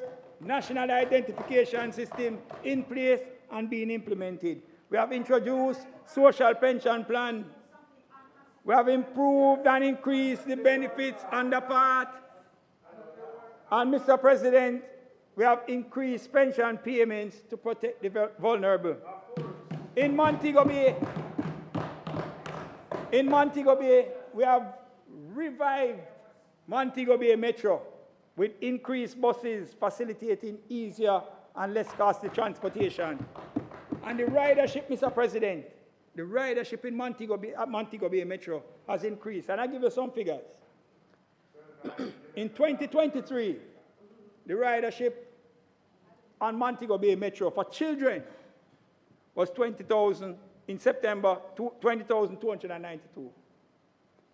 In 2024, with the addition of the new buses, and I hear that them air conditioned and them ride good, 35,164 children are able to move along the routes and get to school on time and in comfort.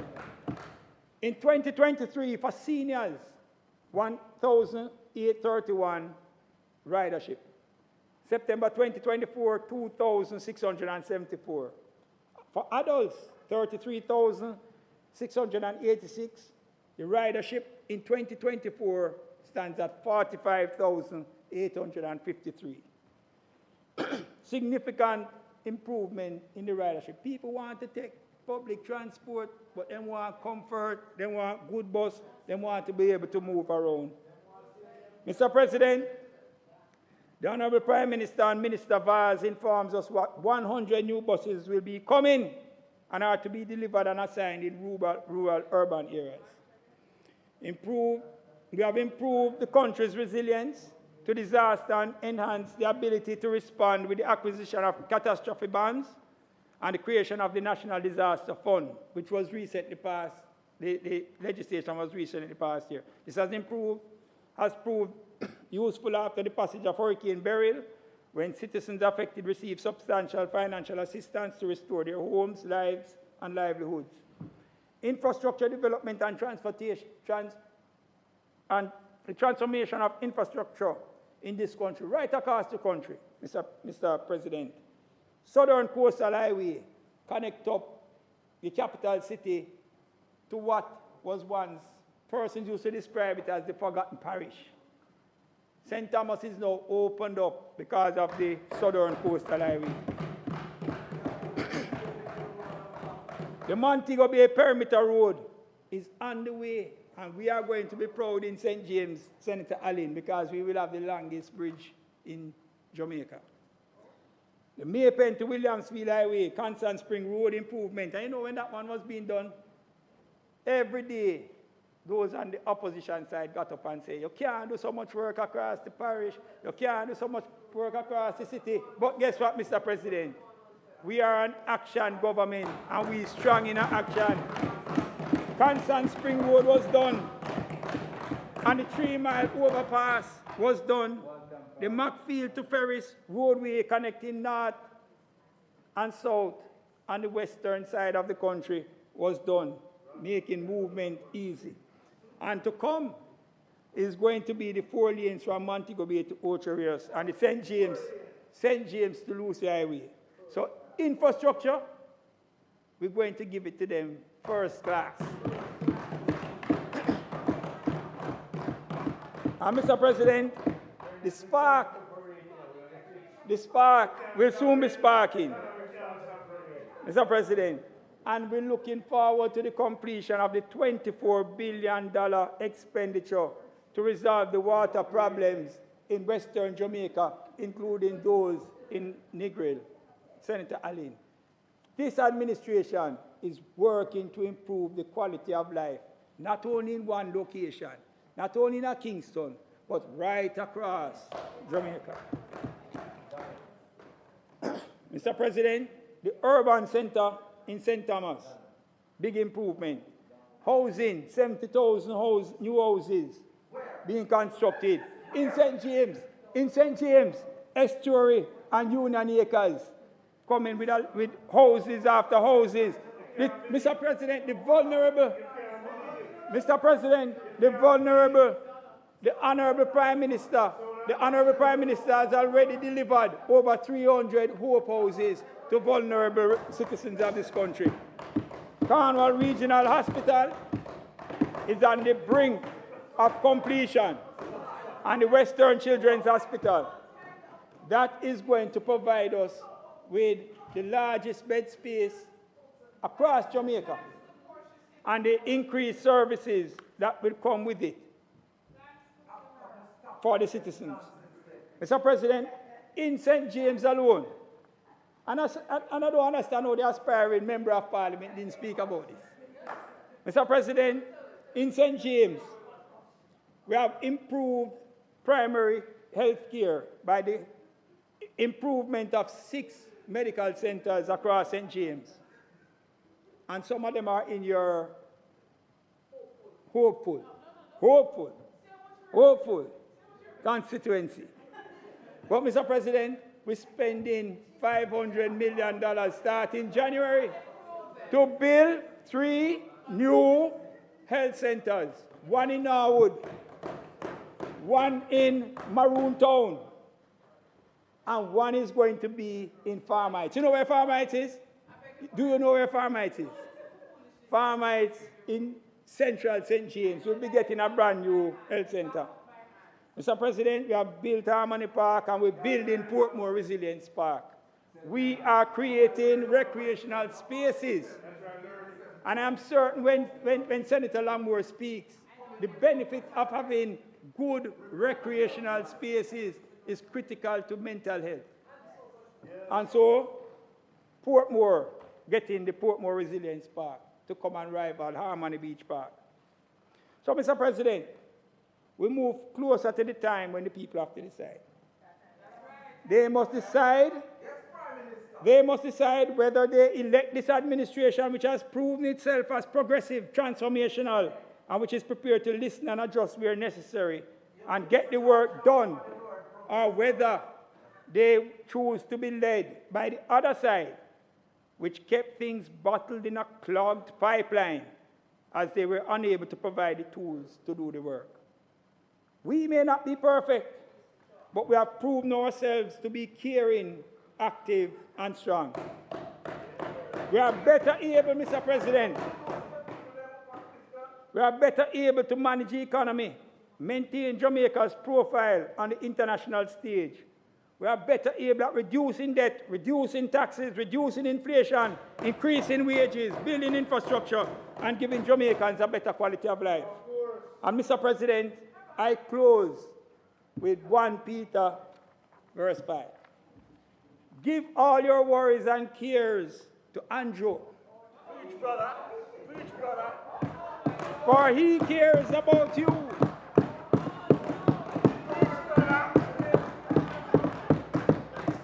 Stay alert and watch out for your great enemy, Satan. He prowls around like a roaring lion, Mr. President, for someone to devour. Stand firm against them, and be strong in your faith. Mr. President, I thank you. I thank you. I thank you.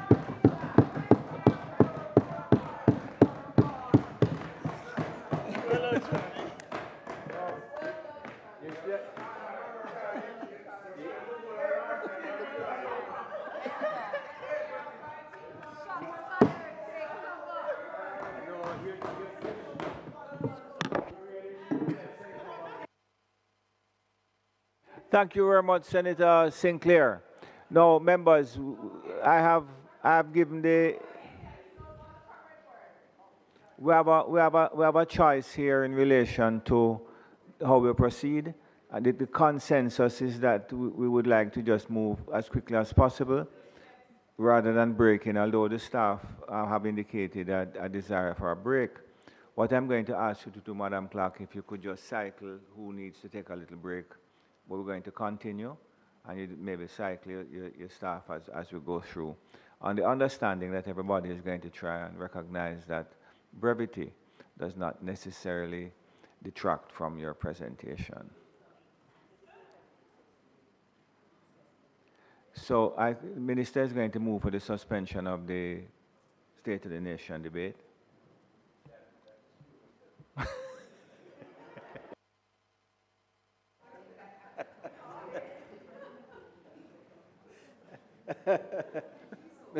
Mr. President, I now ask that the State of the Nation debate be suspended for another date.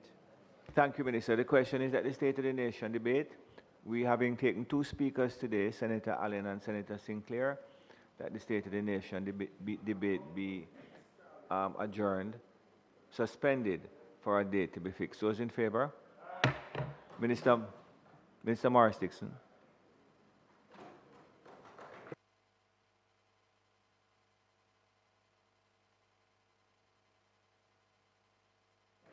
Thank you, Mr. President. Mr. President, the bill before the Senate today is entitled An Act to Amend the Maintenance Act and to Provide for Connected Matters. Mr. President, the Maintenance Act was enacted in 1881 and was subsequently repealed in 2005, and a new Maintenance Act subsequently promulgated.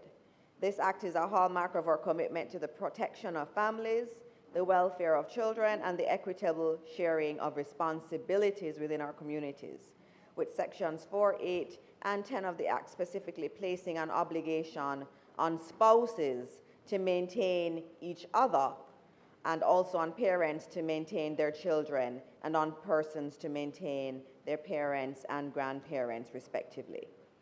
The bill before us seeks to address a critical gap identified in the Maintenance Act to protect the objectives of the Act. Section 16(1)(a) currently stipulates that a maintenance order remains in force until a child reaches the age of 18.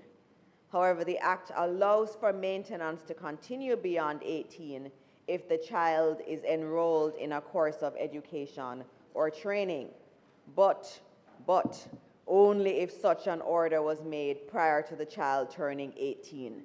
This means that if a child wants to further his or her education or training, or is in the process of pursuing same, once that child attains the age of 18 years and there was no application for an extension prior to turning 18, the maintenance order expires. This limitation has created inequities and undue hardship for children and custodial parents. Mr. President, there have been cases where children, despite continuing education, are unable to receive maintenance because no prior order was in place before their 18th birthday. This matter has come before the courts, and the courts have generally applied the law in the strictest sense.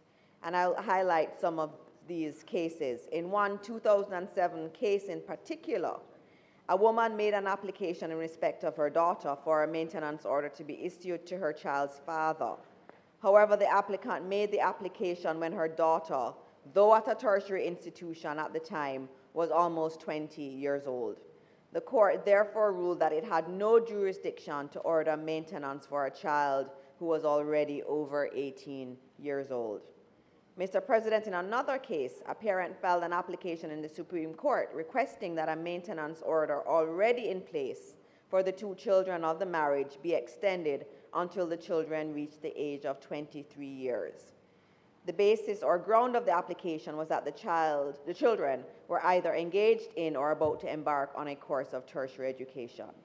However, the application was made after the original maintenance order had expired, and that is after the children had attained the age of 18 years.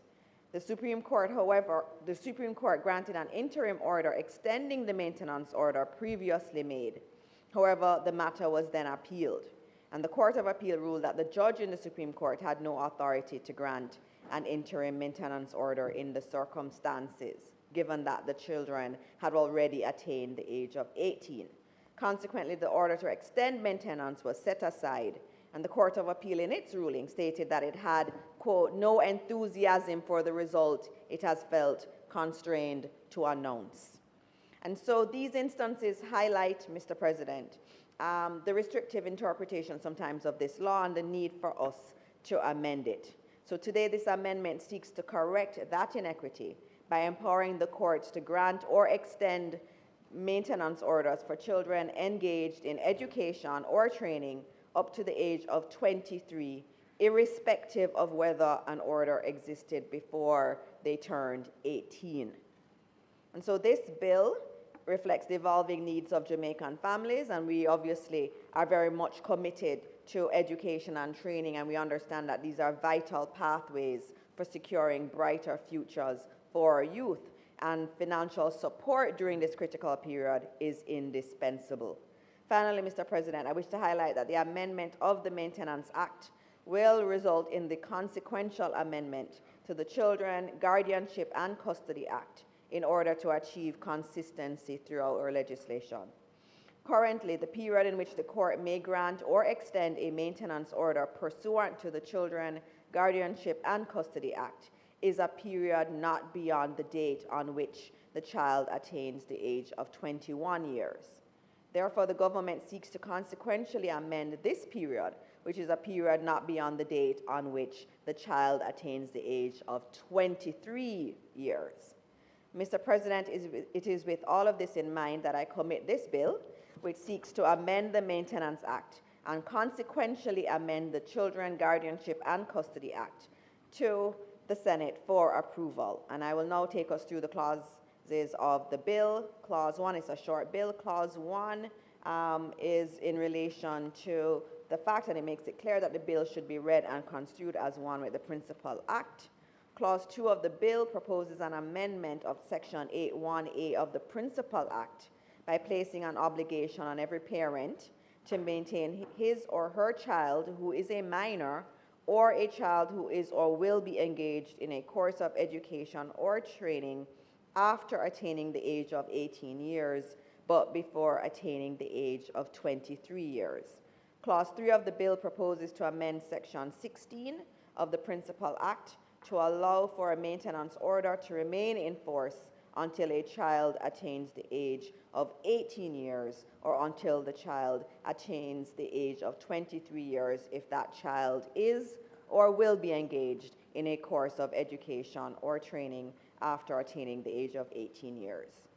Clause 4 of the bill proposes to amend Section 18 of the Principal Act to allow for the variation, suspension, or cancellation of a maintenance order applied for by the child who has attained the age of 18 years.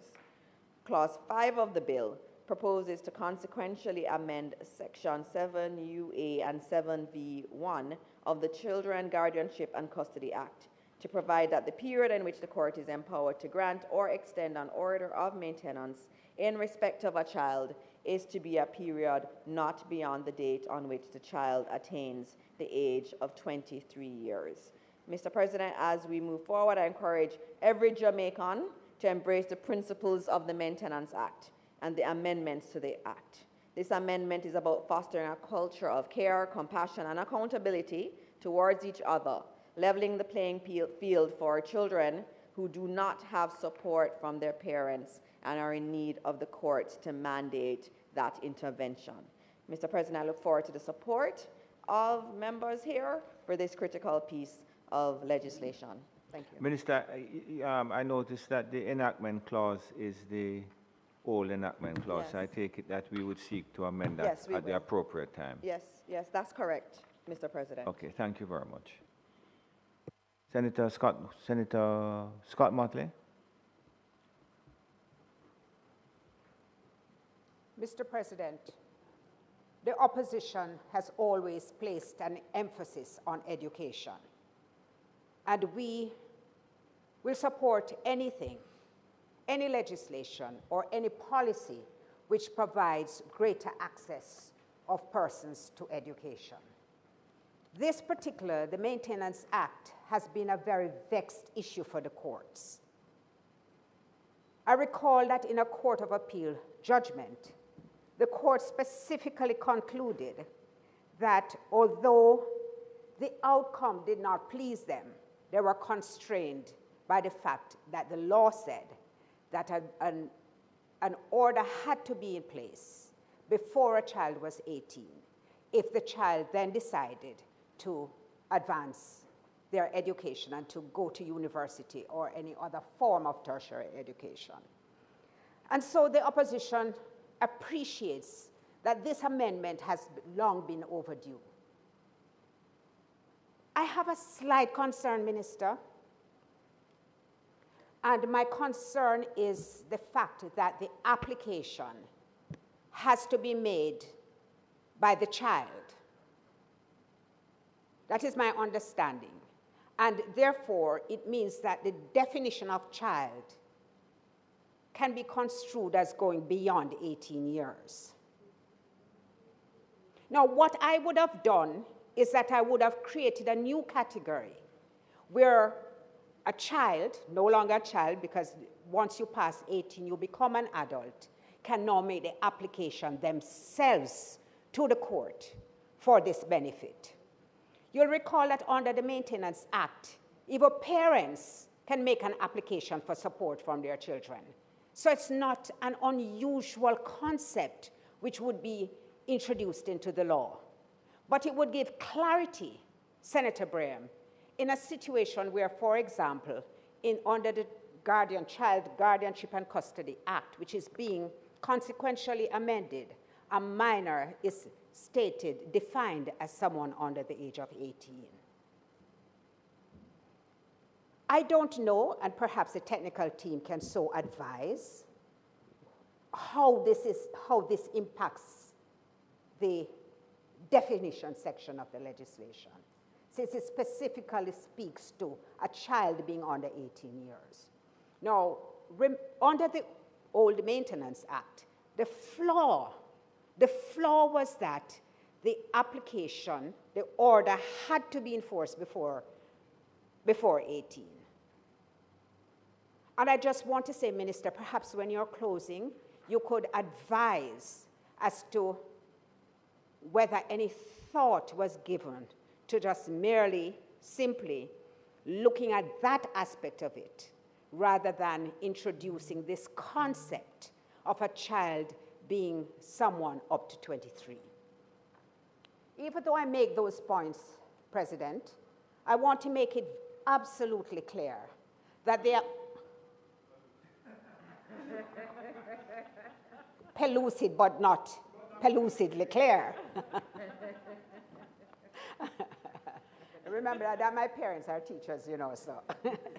Yes, I want to make it absolutely clear, indeed pellucid, that this will go a far way to assisting those children who have had this conflict and have had to apply to the court but can get no redress, simply because the courts have to uphold a very strict interpretation. In closing, I look to my colleague to see if, as a practicing attorney, who I know has also encountered that difficulty.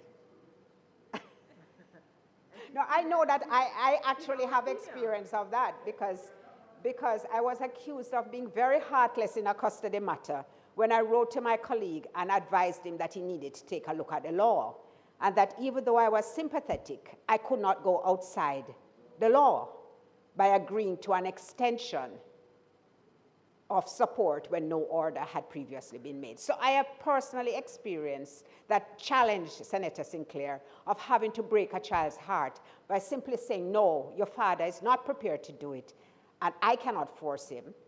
I can try to encourage him, but the law is not on your side. So, Mr. President, if it pleases you, those are my few remarks.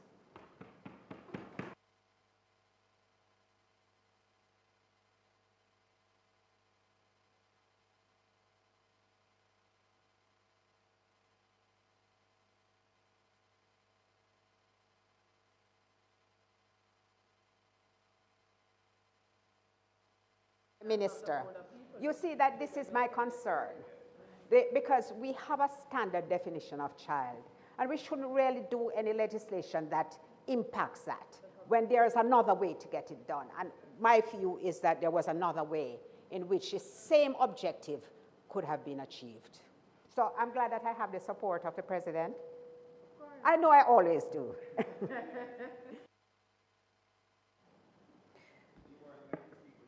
Something. I wasn't, but I am. I think I have the gap too. Thank you, Mr. President. I too am in full support of the amendments we're making in the Maintenance Act. And I tell you, I have had occasions, certainly in my office, where clients have approached us to pursue orders to get support for children, and we have not filed them because we were aware of the law and had to say to them, look, this is not an application that is going to be successful if the other parent is fighting the issue. So I am very happy that we are getting this act amended. The other issue Senator Scott Motley, you raised the question of the definition of child. I must admit I had not looked at it before, but it's resonating with me as something that we really should be mindful of. So I too await the discussions with the technical persons on that, because it does have implications. I'm going to be brief, and I just want to finally say this. I have acted as a mediator in many custody and property disputes between wife and husband who have decided to terminate their marriage. I have acted on behalf of fathers in the family court, in the Supreme Court, who are seeking access to their children. And I'm taking the liberty with the amendments before us today, Mr. President, to make a special plea on behalf of the children who sit in the midst of broken relationships, who still need to have a normal life. They still need to go to school. They still need their school fees paid. They still need guidance and direction as they look to order their future. And they still need to feel that they have parents who are supportive of their development, as opposed to sitting from their vantage point and watching the fight in the boxing ring.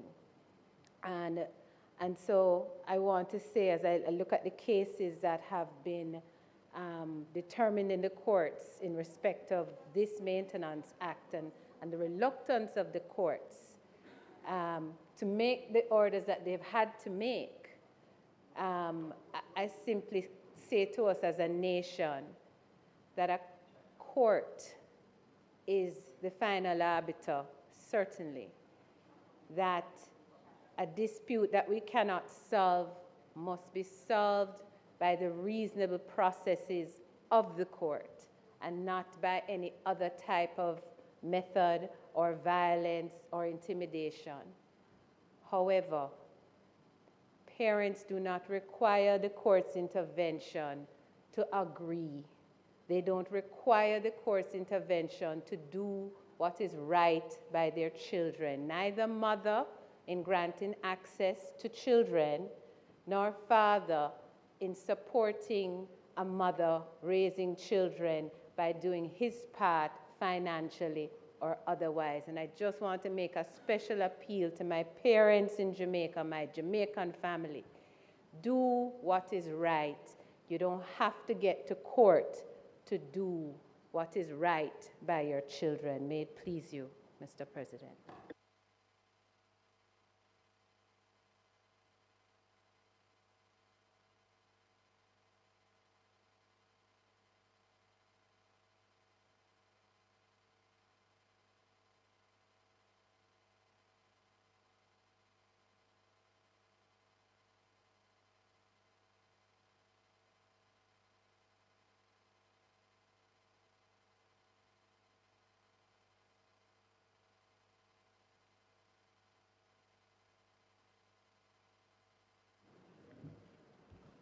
Mr. President, thank you, and I want to thank my colleague senator for agreeing that these amendments are necessary and that we should really move forward with them. There was a question about child and the definition of child, which is usually meant to be a minor. In terms of consultation with the technical team, when we look in the Maintenance Act in Section 8(1), where it does speak a bit more about child, it says a child who is a minor or B is in need of such maintenance. And so there is already some caveat in there to determine that a child can be a minor, but also one that needs in need of such maintenance, because it does have the or embedded in there. And so the technical team has said that they would want to maintain the same language. Child would be offspring as Offspring, opposed to yes, minor. exactly. And so they've agreed that they want to not redo the languaging, especially because it would affect the principal act. And so we would move forward with that. But the point that you have made is one. Right. For that one, it was of a similar nature in terms of the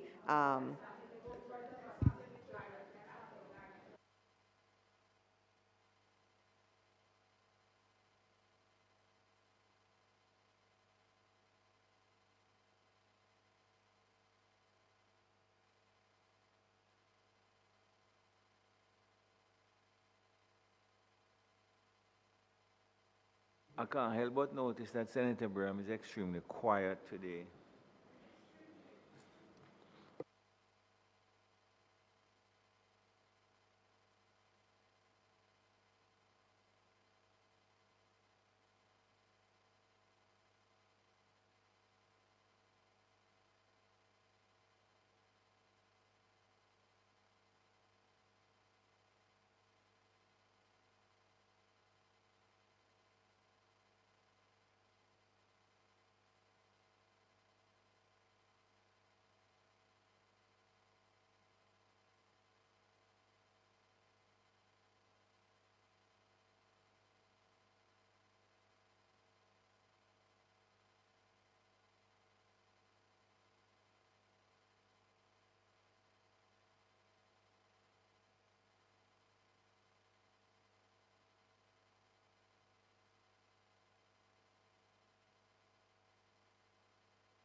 Mr. President, I'm sorry to interrupt the lovely banter that's happening right now. So in terms of the second act, in terms of, let me get my notes back. The Guardianship and Custody Act. Obviously, we're still seeing some inconsistencies there, and the point that you made was very important in terms of the definition of a minor, and it's something we have to look at across all of our legislation. Because when we look at this piece of legislation, remember that what I was speaking to earlier was an amendment to take it to 23. This act already speaks up to 21. Remember, the act as exists is 21, and what we were amending this one for was to take it to 23. So this act already had contemplated minors who were above 18. Exactly. Yes. Exactly.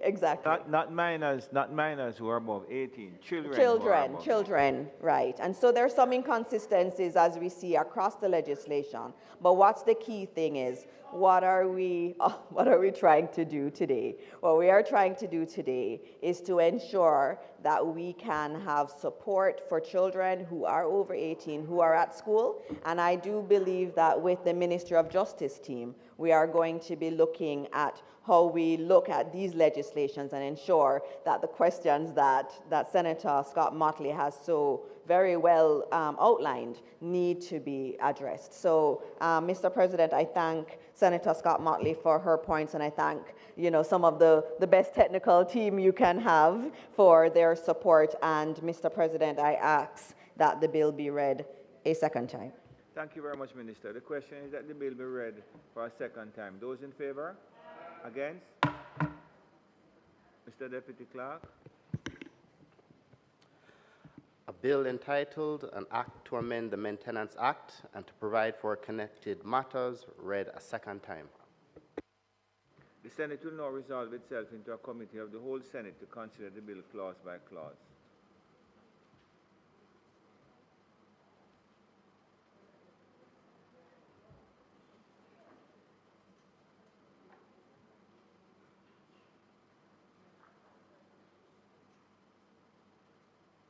Okay, so that's around the back. Okay. So I put clause 1. Those in favor? I put clauses 2, 3, and 4. Those in favor? Those in favor.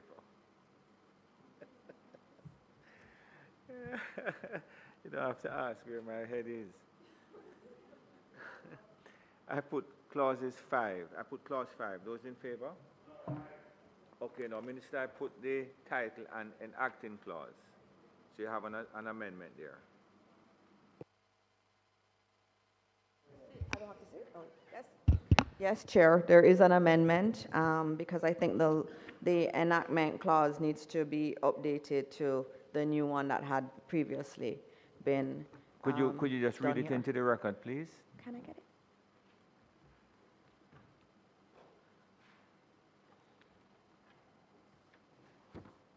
Mr. President, it is, I don't think I need to stand for this. No. Right, in the words of in the King's Most Excellent Majesty, so we're going to be deleting the words the King's Most Excellent Majesty and substituting therefore the words the Parliament of Jamaica. And so be it enacted by the Parliament of Jamaica, by and with the advice and consent of the Senate and House of Representatives of Jamaica, and by the authority of the same as follows. Thank you. Members would have heard the amendment. Those in favor of the amendment? Those in favor of the enactment clause as amended? Those in favor? Against? Ayes have it. So I now put the title and enacting clause. Those in favor? Against? Ayes have it.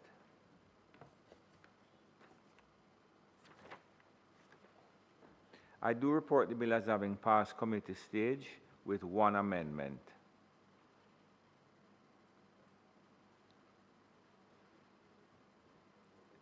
Sorry, the question is that I do report the bill as having passed committee stage with one amendment. That's right. I do report the bill as having passed committee stage with one amendment. Minister?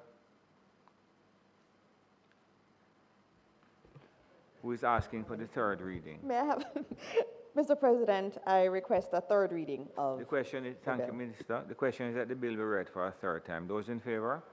Against? A bill entitled An Act to Amend the Maintenance Act and to Provide for Connected Matters, read a third time and passed. Thank you very much. Thank you, Minister, and thank you, Senator Scott Motley, for the incisive intervention. Minister Hill? Mr. President, it's not contemplated for us to do any further business today, so I therefore ask that the Senate be adjourned for a date to be fixed. That was very smoothly put, Minister. Very nice, huh? Pretty good. The question is that the question is that the Senate be adjourned for a date to be fixed. Those in favor? Against? This Honorable Senate now stands adjourned for a date to be fixed.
Guarantors for student loan. Your government cares about your education, and we don't want you to ever have to worry about going to university. The Students Loan Bureau has a loan for you so you can focus on your future. Apply to the Heart NSTA Trust. Learn a new skill and expand your horizons. your government has made it completely free to you.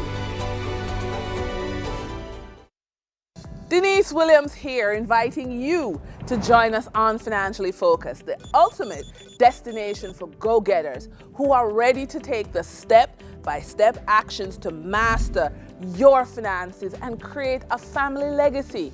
Tune in, watch, take notes, and participate to discover the strategies of our expert guests who provide invaluable guidance and powerful coaching tools to supercharge your financial journey. Tune in to Financially Focused, Thursdays at 8:30 p.m. only on PBCJ, the People's Station. Can you imagine getting a marketable skill for free? Your government has made it possible for anyone wanting to learn a skill to get free training through the Heart and STA Trust. Learn a new skill and expand your horizons.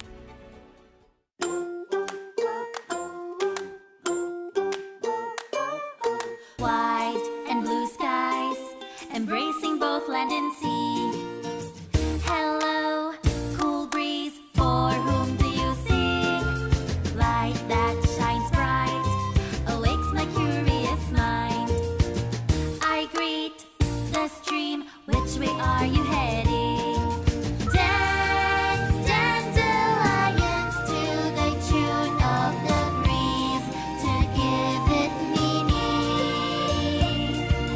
If the stream doesn't lead to the sea, soon it will be with the rain.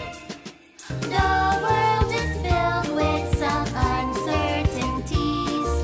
For now, let us just appreciate the good things.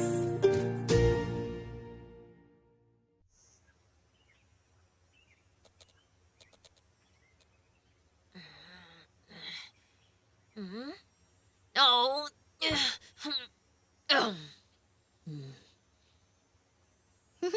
It's so pretty.